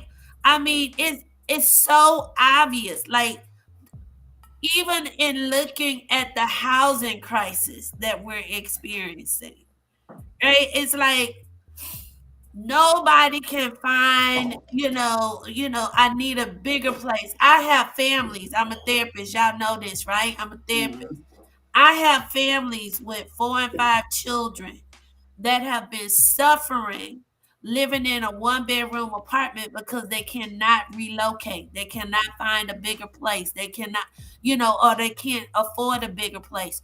But we just don't have the housing. We don't have the housing that we need. Well, they ain't gonna be able to afford this place either because it's market rent. They're not moving into this 2-bedroom apartment for $1,800 or more a month. Even on the workforce credit, they're not moving in. And what about our elderly and disabled? Because they only got workforce units and they got market rate units, which for a 2-bedroom is on the upside of $1,800. So I'm sorry for your family and mine, but that's not where they'll be moving to because that property is not meant for struggling folks. Okay, it's not meant for elderly. It's not meant for low income folks that need housing right now. Right. And that was the kicker. A money cash cow for when Opal and the backdoor deals. Right.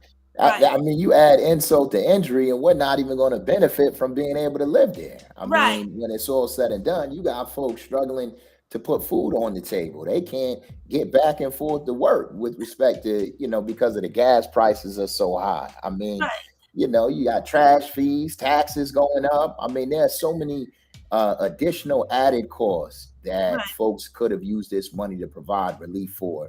And then at the end of the day, we can't even live in these particular apartments that are going for market rate. And so, it was problematic. And just First Lady, if I may, just taking it back to the unions, it supporting this project or voting against this money to go to these big time developers doesn't mean folks are anti-union.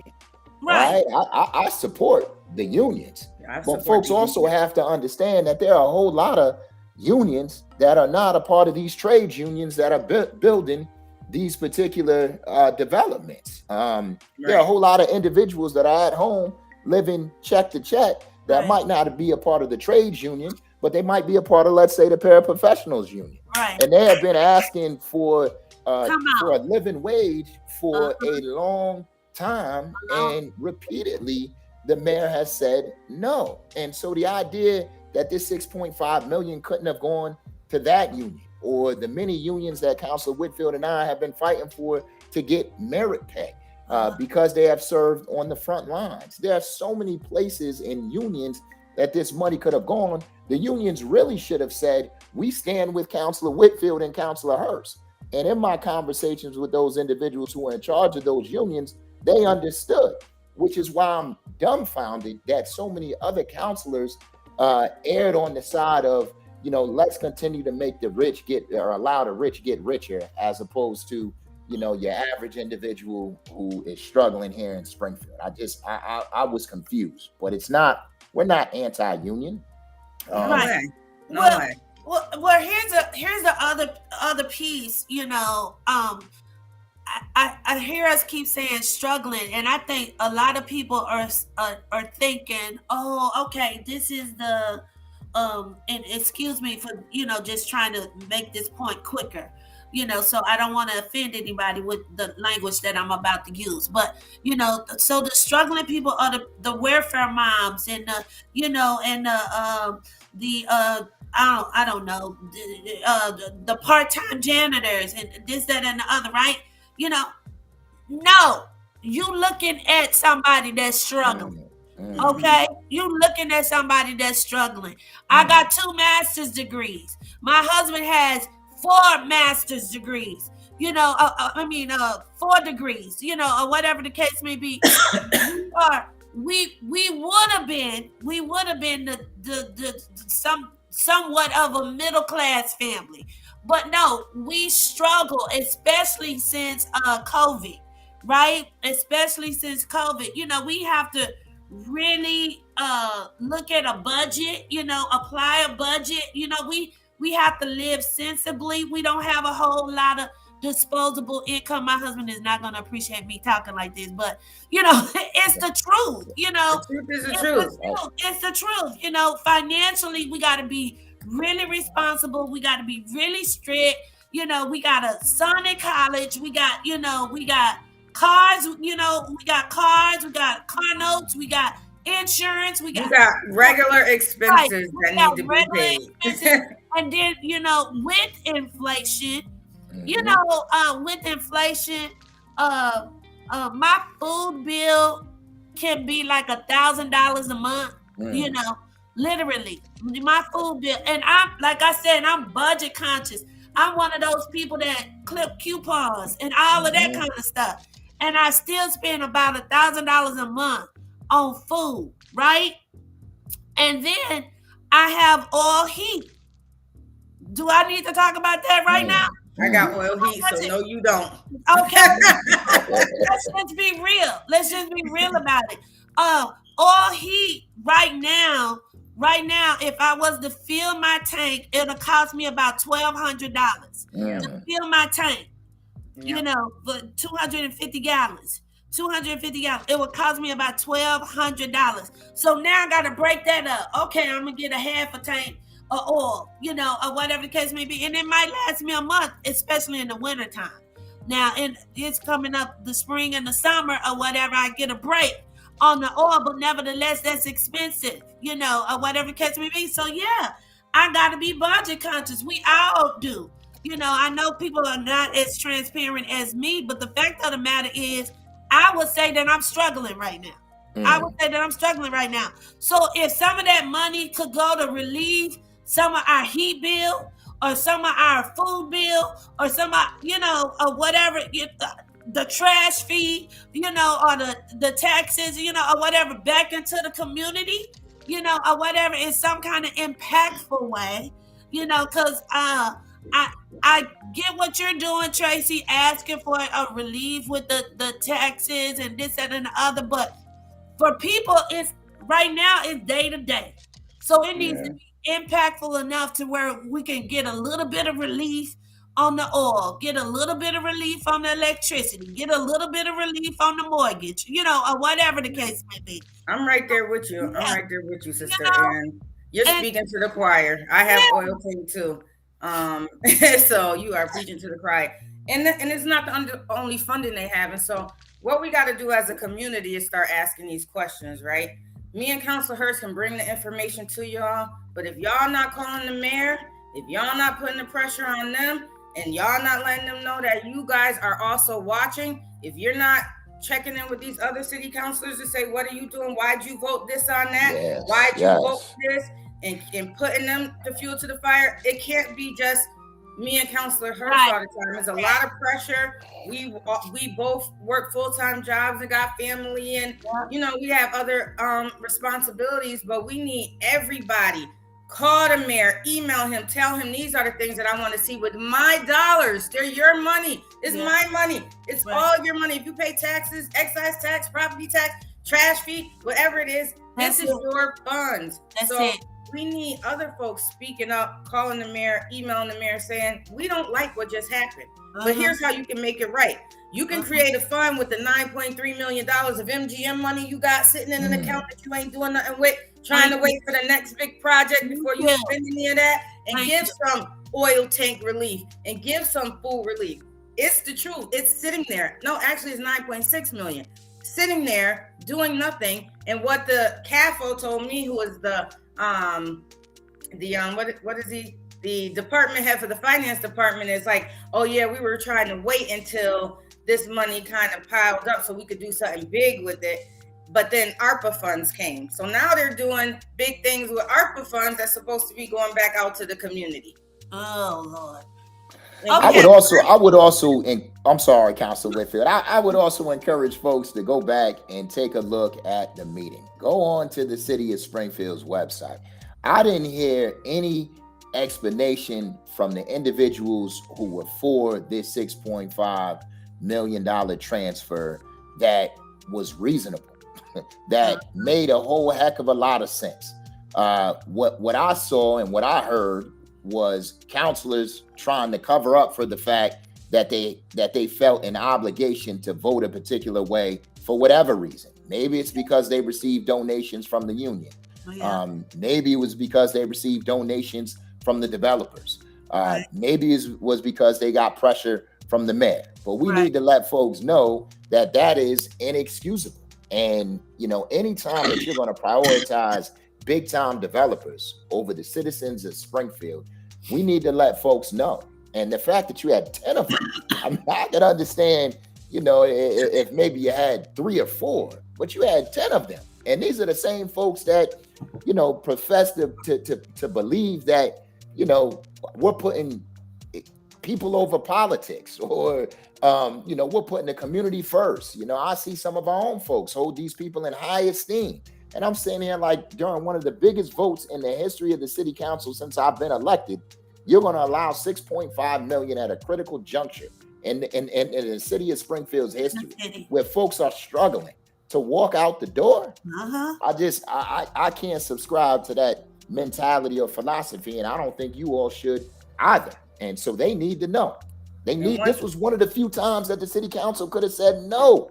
Oftentimes we don't have the leverage. We can only do so much. Now we had an opportunity to be able to hold up the entire project and save $6.5 million. And only 2 folks had the courage to say that's what should happen.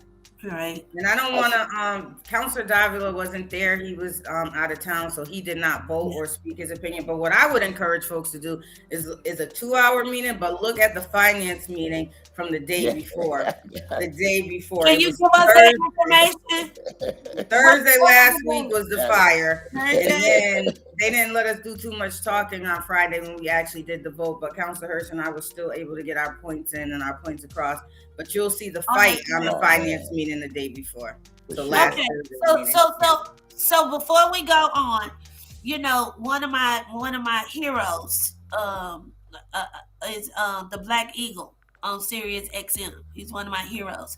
So one of the things that he always asks is, what are we gonna do about it? Right? What are we gonna do about it? I understand where we are right now, that the meeting took place, the vote took place on last week, or whatever the case may be.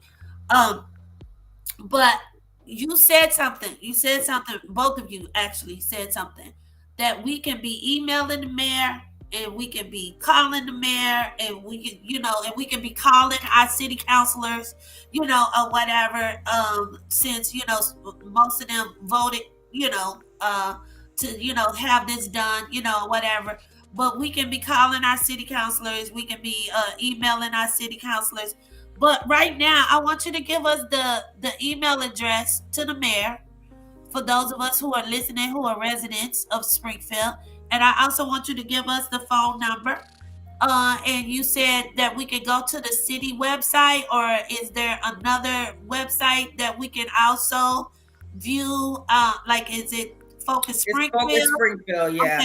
Okay, and you will look at I think there's a link that says council meetings or something in the political arena. You click on that and you'll see a finance subcommittee meeting. And that's the meeting where you hear the lies, you see the lies.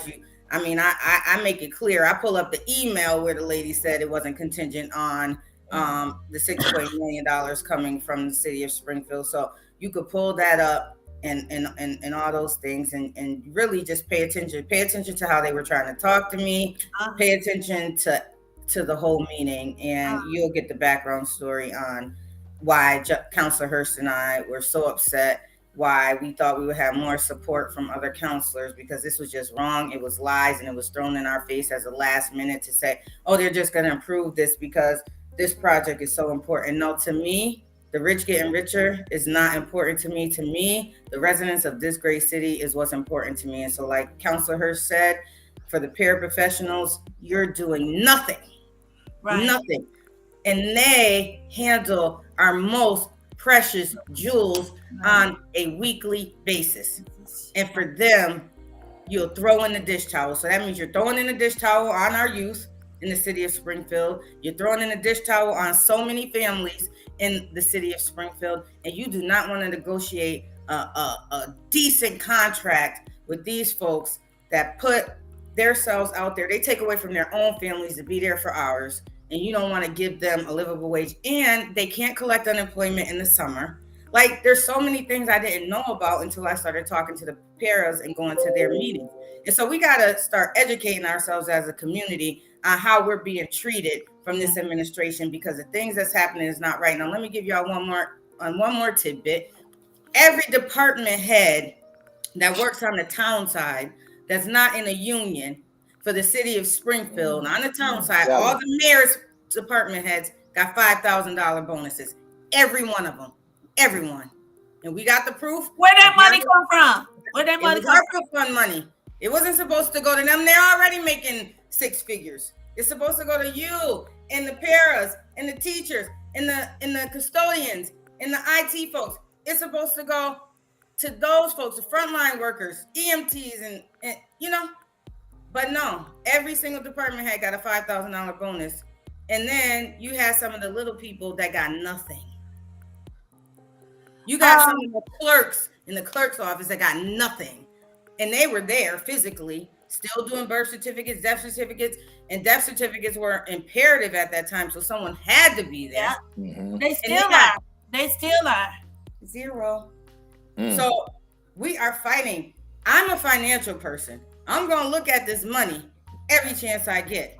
And so everybody can speak that language when it comes to doing right by the funds. You know what I mean? And it is important that we all do our research. It's budget season now. You guys can come to budget hearings.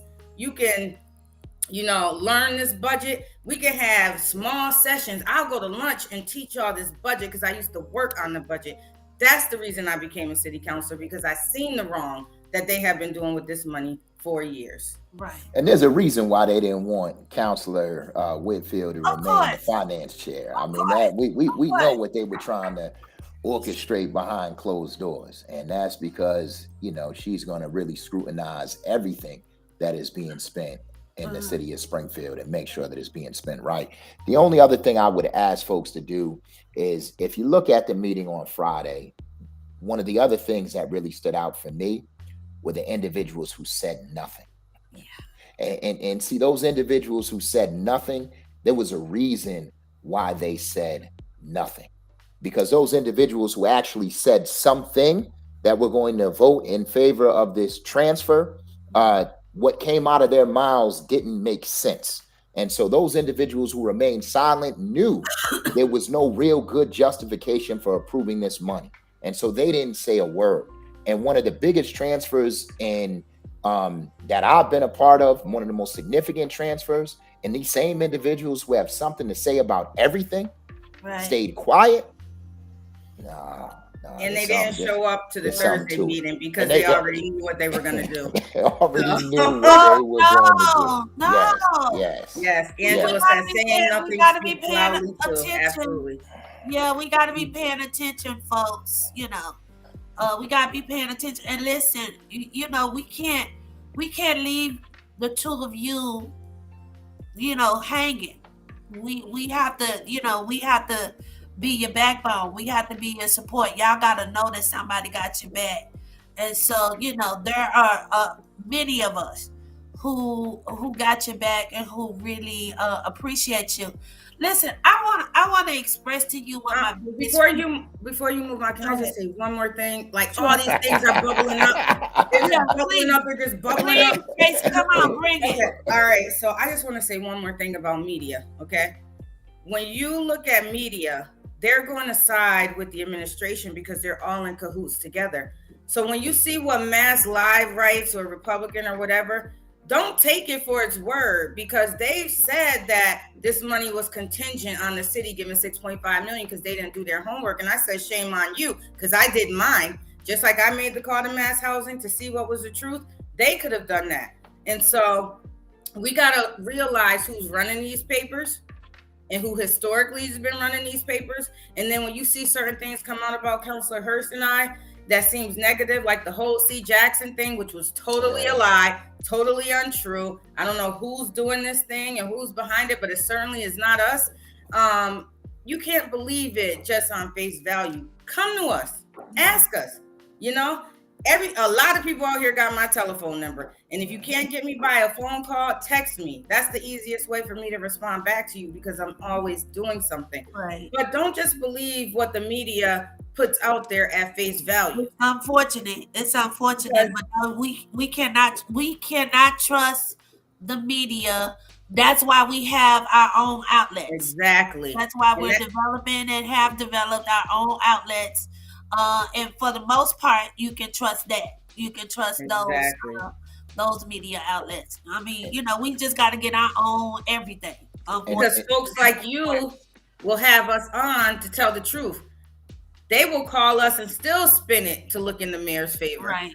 So that's true. You got to consider the sources. When you can probably trust Point of View, you can probably trust Metro Records. You can probably trust some of the programs on WTCC. Some, depending on who's leading them. It depends. It depends. This one, of course, and of course, Bishop Swan is going to tell the truth. But you can't. They're going to report from their lens, right? That's what they're supposed to do. Just like we're supposed to report from our lens. That's what we're supposed to do. So just be careful with the media because they will have us, against each other. Right. And all Councilor Hurst and I are trying to do is bring us together and create awareness and do what's right for all people.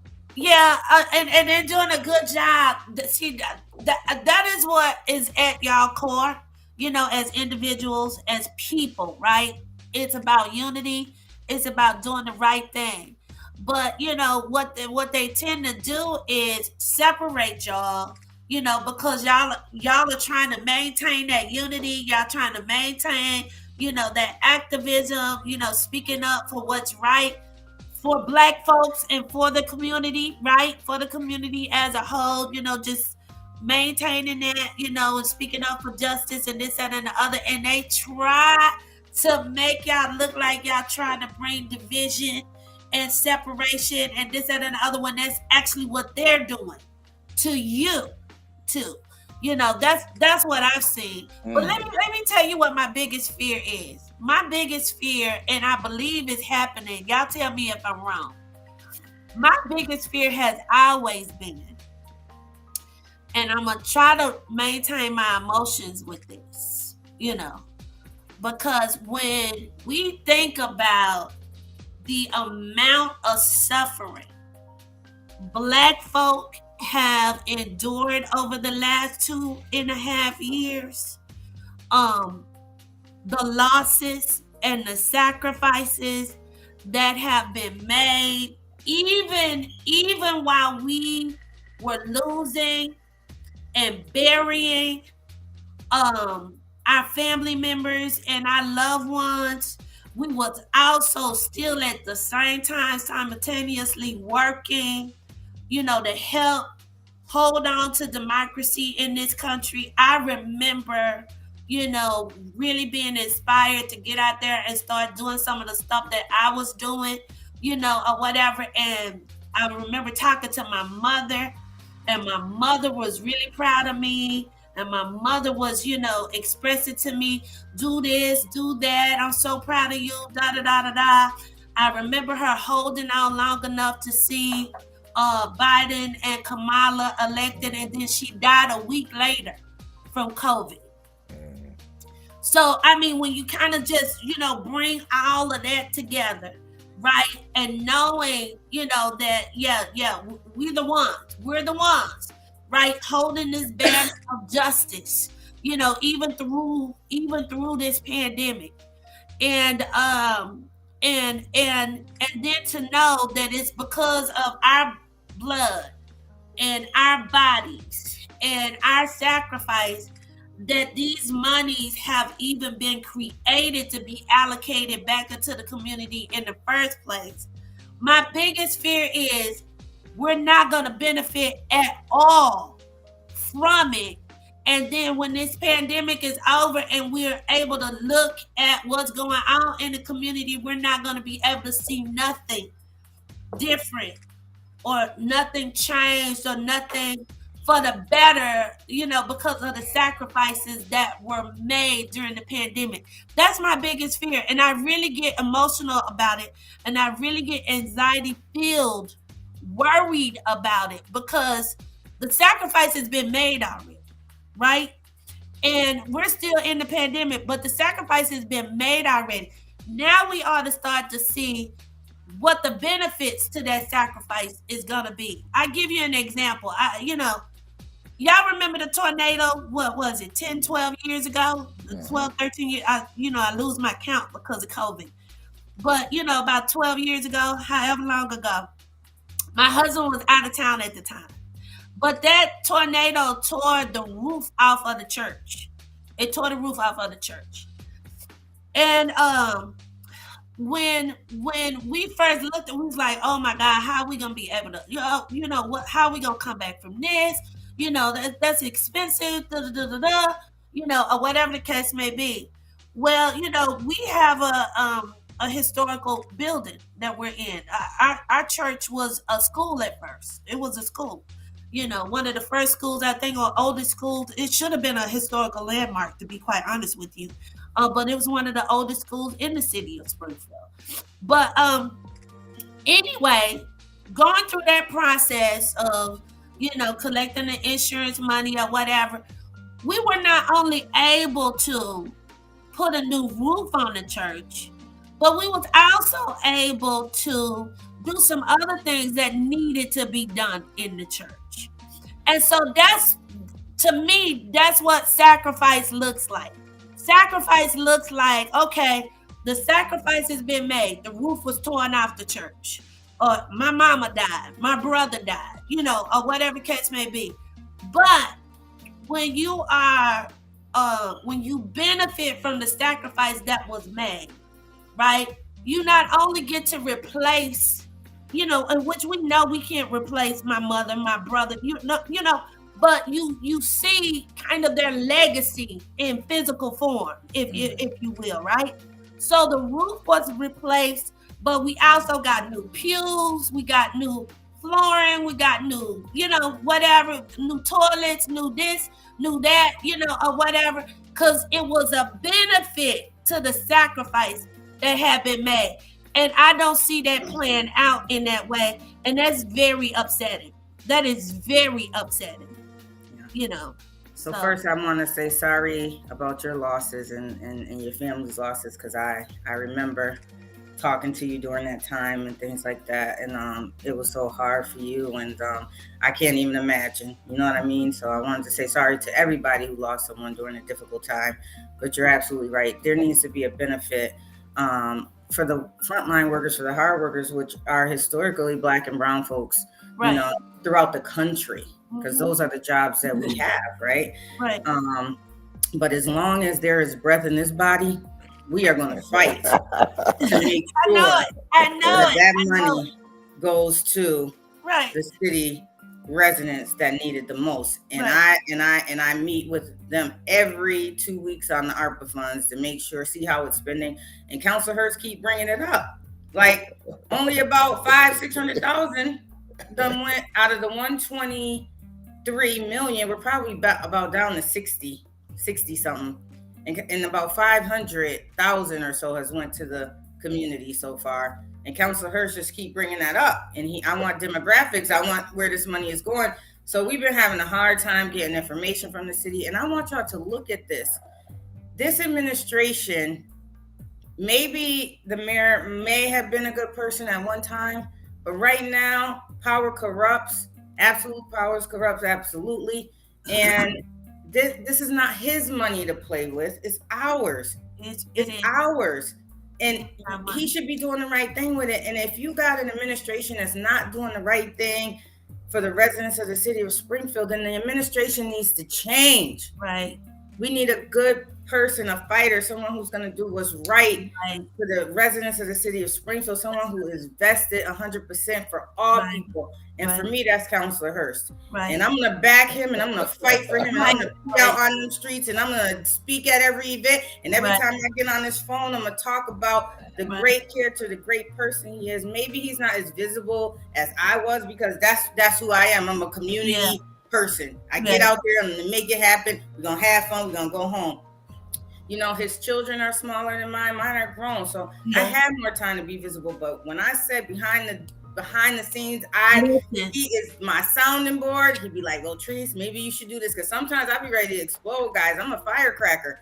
So he grounds me. He helps me write certain things. He helps me keep my composure. And he gives me all sides of the picture. You know what I'm saying? So sometimes I just have a narrow focused lens, and he'd be like, well, let's consider this. Let's look at this. Very level-minded person, smart as a whip, great writer, and does his homework. Like, we spend a lot of time doing research, but I learned doing my research from him because I'm a newer counselor, and I just followed what he was doing. I was like, oh, if he could research that, I don't got to be a lawyer to research it. I can do it too, And so You just bring up a really good point that I like to make about you and Justin. Y'all know that whole shenanigans that went on last week, right? With KBJ, with Judge Ketanji Brown Jackson. Yeah. I was watching that, and man, I was crying. I mean, it really, I was really emoting. It really brought out a lot of emotions. I was so mad. I was so angry. But when Cory Bush, Cory Booker, Cory Bush, yeah, not Cory, Cory Booker. I'm sorry, Booker, yeah. Booker. When Cory Booker gave his, I'm calling it a sermon because that speech was like a sermon. I mean, like he was preaching. Mm-hmm. When he gave his sermon to her to affirm her, I said, where have I seen this before? I started crying again, right? I just cried. I started crying again. I said, but where have I seen this before? And I wasn't thinking about me and my husband, but I thought about you two. I said, that's where I've seen it before. I said, because Justin he always has her back. Because you are severely mistreated. You're the only Black woman on the city council. And with that being the case, we know they come for you. They come for you hard, or whatever. But Justin is always there, to affirm you, to protect you, to support you. And I'm just telling you, that is the way it is supposed to be. That is the way it is supposed to be. But I thought of you two, when I seen it, and I just welled up. I was like, oh, I've seen this before. I've seen this before, Justin and Tracy, or whatever. But, it is a beautiful thing. And I thank God for y'all relationship. And I thank God for what you're doing, together. I do think it's divine. And what you're doing together, on the city council. And I think that the city of Springfield is definitely better for it. And I think that our community is definitely better for it because you two are together there, So. Well, I have adopted Justin and his family as mine. His kids are my nephews. His wife is my sister-in-law. And he is my brother. You hear me? But it's not that he just fights. It's the way he fights. He's poised, he's calm, he's graceful, but he knows his stuff. And if you guys never watched him, you gotta start. Tune into him when he is speaking because it's so powerful. Like we were on that call and I'm ready to explode. I'm rocking back and forth. Somebody texted me like, stop rocking. And he came in and said what he had to say in just this calm demeanor, calm me all the way back down. But he said it and he was fighting, not just for me, but for all of you too. But I know for me too. Yeah. And I calmed down. I said, he's right. Took some breaths and I came back in a new space. So he does that. Right. Listen, I'm not going to say much more after this. But, I've been on the council for 8 years. And for the first 2 years, I had no idea what I was doing. And I also didn't have anyone leading the way that was truly fighting for our community. And so you can go back and take a look at who was on the council at that time, and you'll see where we lack leadership. When I finally started to find my way, it was rooted in speaking up on issues that folks wouldn't ordinarily speak upon. And those issues were those that had an impact on our community. And so the more that I did that, the more that I used to look behind me and say, well, where the heck is everybody else? Why isn't everybody else speaking up on these issues? And so when Councilor Whitfield joined the council and, she started to chime in from a genuine standpoint of wanting to help our community, at that point in time, I was like, all right, let's go, because oftentimes we think, we can accomplish things by ourselves. And what I didn't realize was that it was having a toll on me and, constantly fighting and fighting and fighting. Sometimes you want to look behind you and or in front of you, and know that you're going into this battle and somebody is going to have your back. Even if I'm not always, even if you don't agree with everything that I'm saying. Just being able to know that somebody is not going to let other folks get up there and start talking nonsense. Knowing that, my spirit is genuine in terms of my desire to help the community. And so when Council Whitfield came on, it was easy for me. And so and I also haven't been able to have anybody that was willing to take the lead on issues, so that I didn't always have to be at the point. And so Council Whitfield not only takes the lead, but she'll put me in check. That's what black women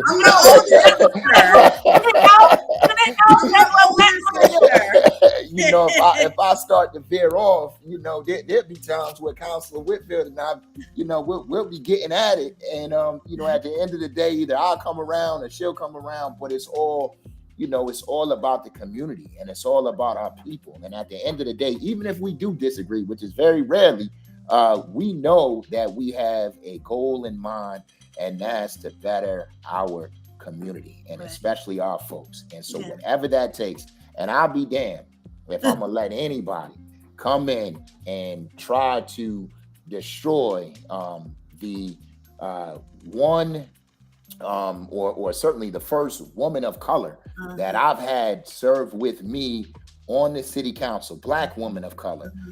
If you think you're gonna take shots at Councilor Whitfield and you're not gonna hear from me, you're out of your mind. And so that's what was on display on Friday. On top of the fact that she oftentimes she's right. And so if you're attacking her, you're attacking our community. And so she makes it easy for me. And she's also right, and you're also right, First Lady. It's one thing to talk about everything that's wrong. It's another thing to say, what, I need to put myself in a position to be prepared to take the next step, and to have that impact that we might not be able to have now because of who's in office. And so, Council Whitfield said, don't slap nobody like Will Smith. He might not be the slapper. We ain't gonna do that. Me back, though, but we ain't gonna do that. We ain't gonna do that. Not as long as we're there together. But yeah, no, I appreciate you guys. As long as they don't come for her in that way, Yeah, I was about to say, you never know. we got an army out here now, so we ready for the fight, but we're gonna do it the right way. We're gonna do it. We're gonna do what's right for the citizens of Springfield. We're gonna tell the truth. They're gonna call me Tracy Tell the Truth Whitfield going forward, because I think we already call you that. Yeah, we gonna tell the truth. And what I love about Councilor Hurst is he always has, even when it's not the popular thing to do, even when folks in the community and outside of the community gets upset with him, he will stand alone and telling the truth. And that's why I remember being out, I had surgery, and I was reading these articles about the Nathan Bill incident, and Councilor Hurst had stood up and everything. And I said, well, where's everybody else? I called them because I read it in the paper because I was out on medical leave. Right. I said, well, where's everybody else on this with these reinstatements of these officers and stuff like that? And he was like, there's no one else. I said, yes, there is. I'll have my press release out by the end of the day. And I was this was the day after my surgery. So, But no, you're not going to leave him out there on issues. That's right. We're not doing that anymore. Like that silence mentality. If folks are silent and they're the city councilor in your community, you need to be looking at that.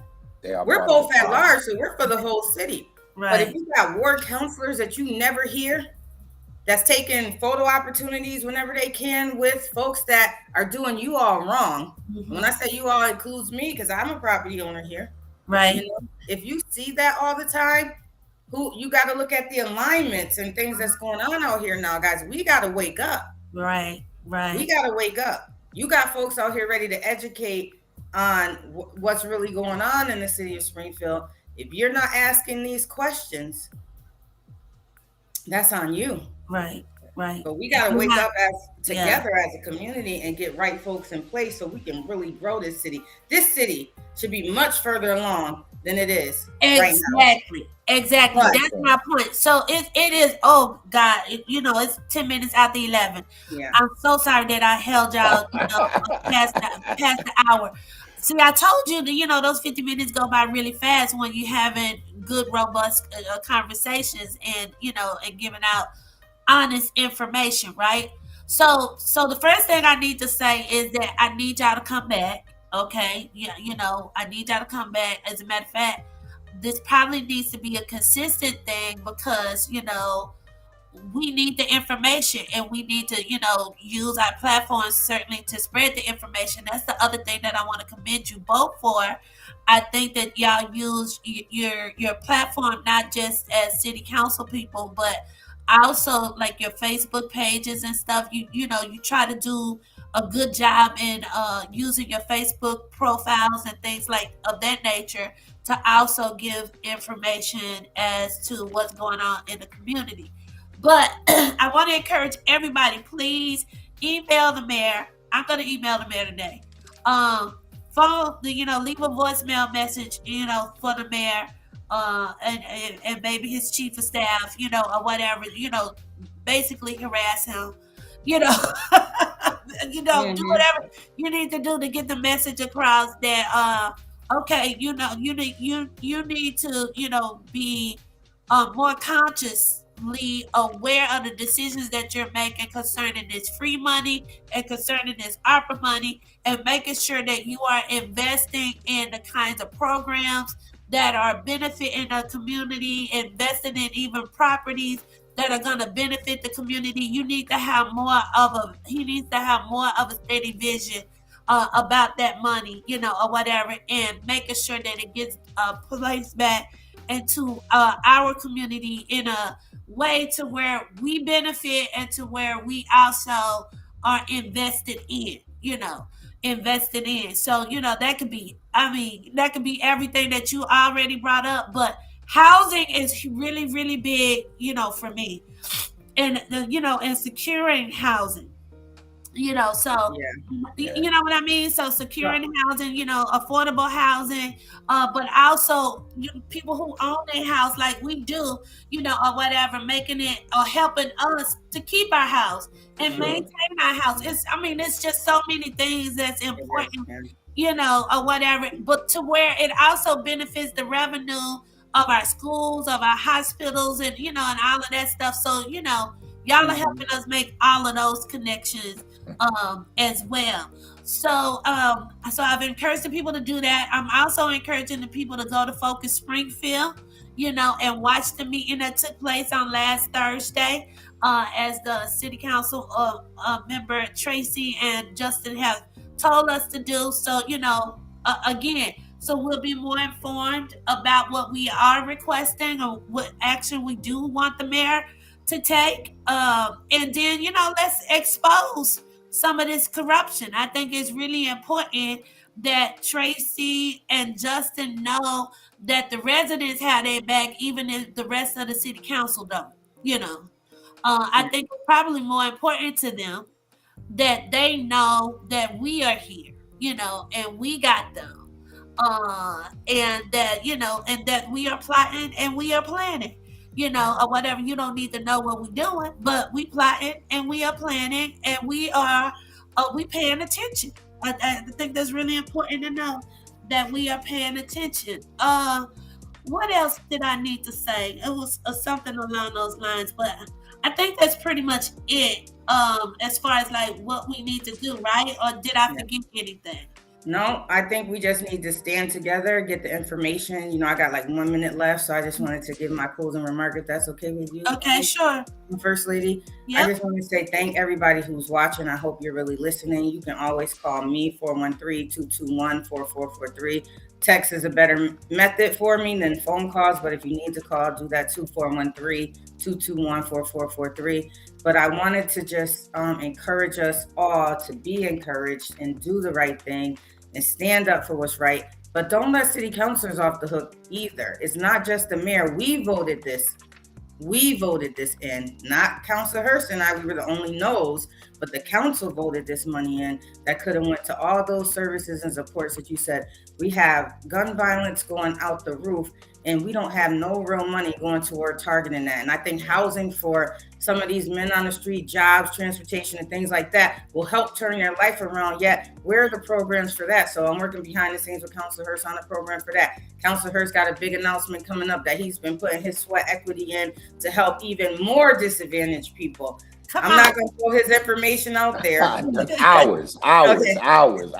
It's his baby. Anything without counsel. Anything that he's doing, I'm supporting. So it can be hours, but this is his brainchild. And I don't know what it is yet, but no, it's going to be a surprise. You'll find out this week. And I also want you guys to tune on to Daryl Moss Show at 9:00. We'll be on again, WTCC. So we'll be on that media outlet because we are trying to get the information out in as many platforms as we can. And so we're putting in the time and the work to make sure that gets done. And so that's all I want to say. Thank you, First Lady, for having us on. I definitely appreciate it so much. Thank you, Tracy. Justin. Yeah, thank you. My final word was I echo the sentiments of Councilor Whitfield. You know, we're at a critical point, I think, in the city of Springfield, and we need to make sure that folks continue to be informed and continue to press forward and stand in solidarity with folks like Councilor Whitfield and you, First Lady Swan, and certainly Bishop Swan, you know, who are on the front lines really pushing for change and reform and making sure that our community gets everything and every dime that it deserves. So if you see us in the fight, give us a call, 413-374-5844. Words of encouragement are great as well. You know, oftentimes we're in the throes of just helping and fighting that, you know, sometimes our mental health are in jeopardy and you won't even know it. And so, you know, a simple, you know, I appreciate the work that you're doing. That type of thing goes a long way. And even more importantly, like we've said before, reach out to those individuals who ought to be doing more and who ought to be standing for their community, whether it's with us or against us.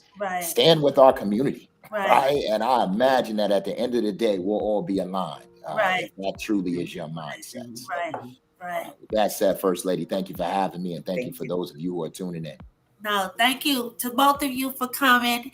And as always, as I say, I love you and I'm praying for you. So I hope you do the same for me. Pray for me. Of course. You know, always. And I hope you love me as well. I love you so much. Thank you again for coming to the show. Great show. Thank you so much for your information. All right, babe. You there? As I keep saying, I don't want any fights. All right. Goodbye, everybody. Thank you for joining the show. Sorry we went 18 minutes over, but that was good information that was being shared. So I definitely wanted you to hear it. So God bless you. Have a great, great, great week. There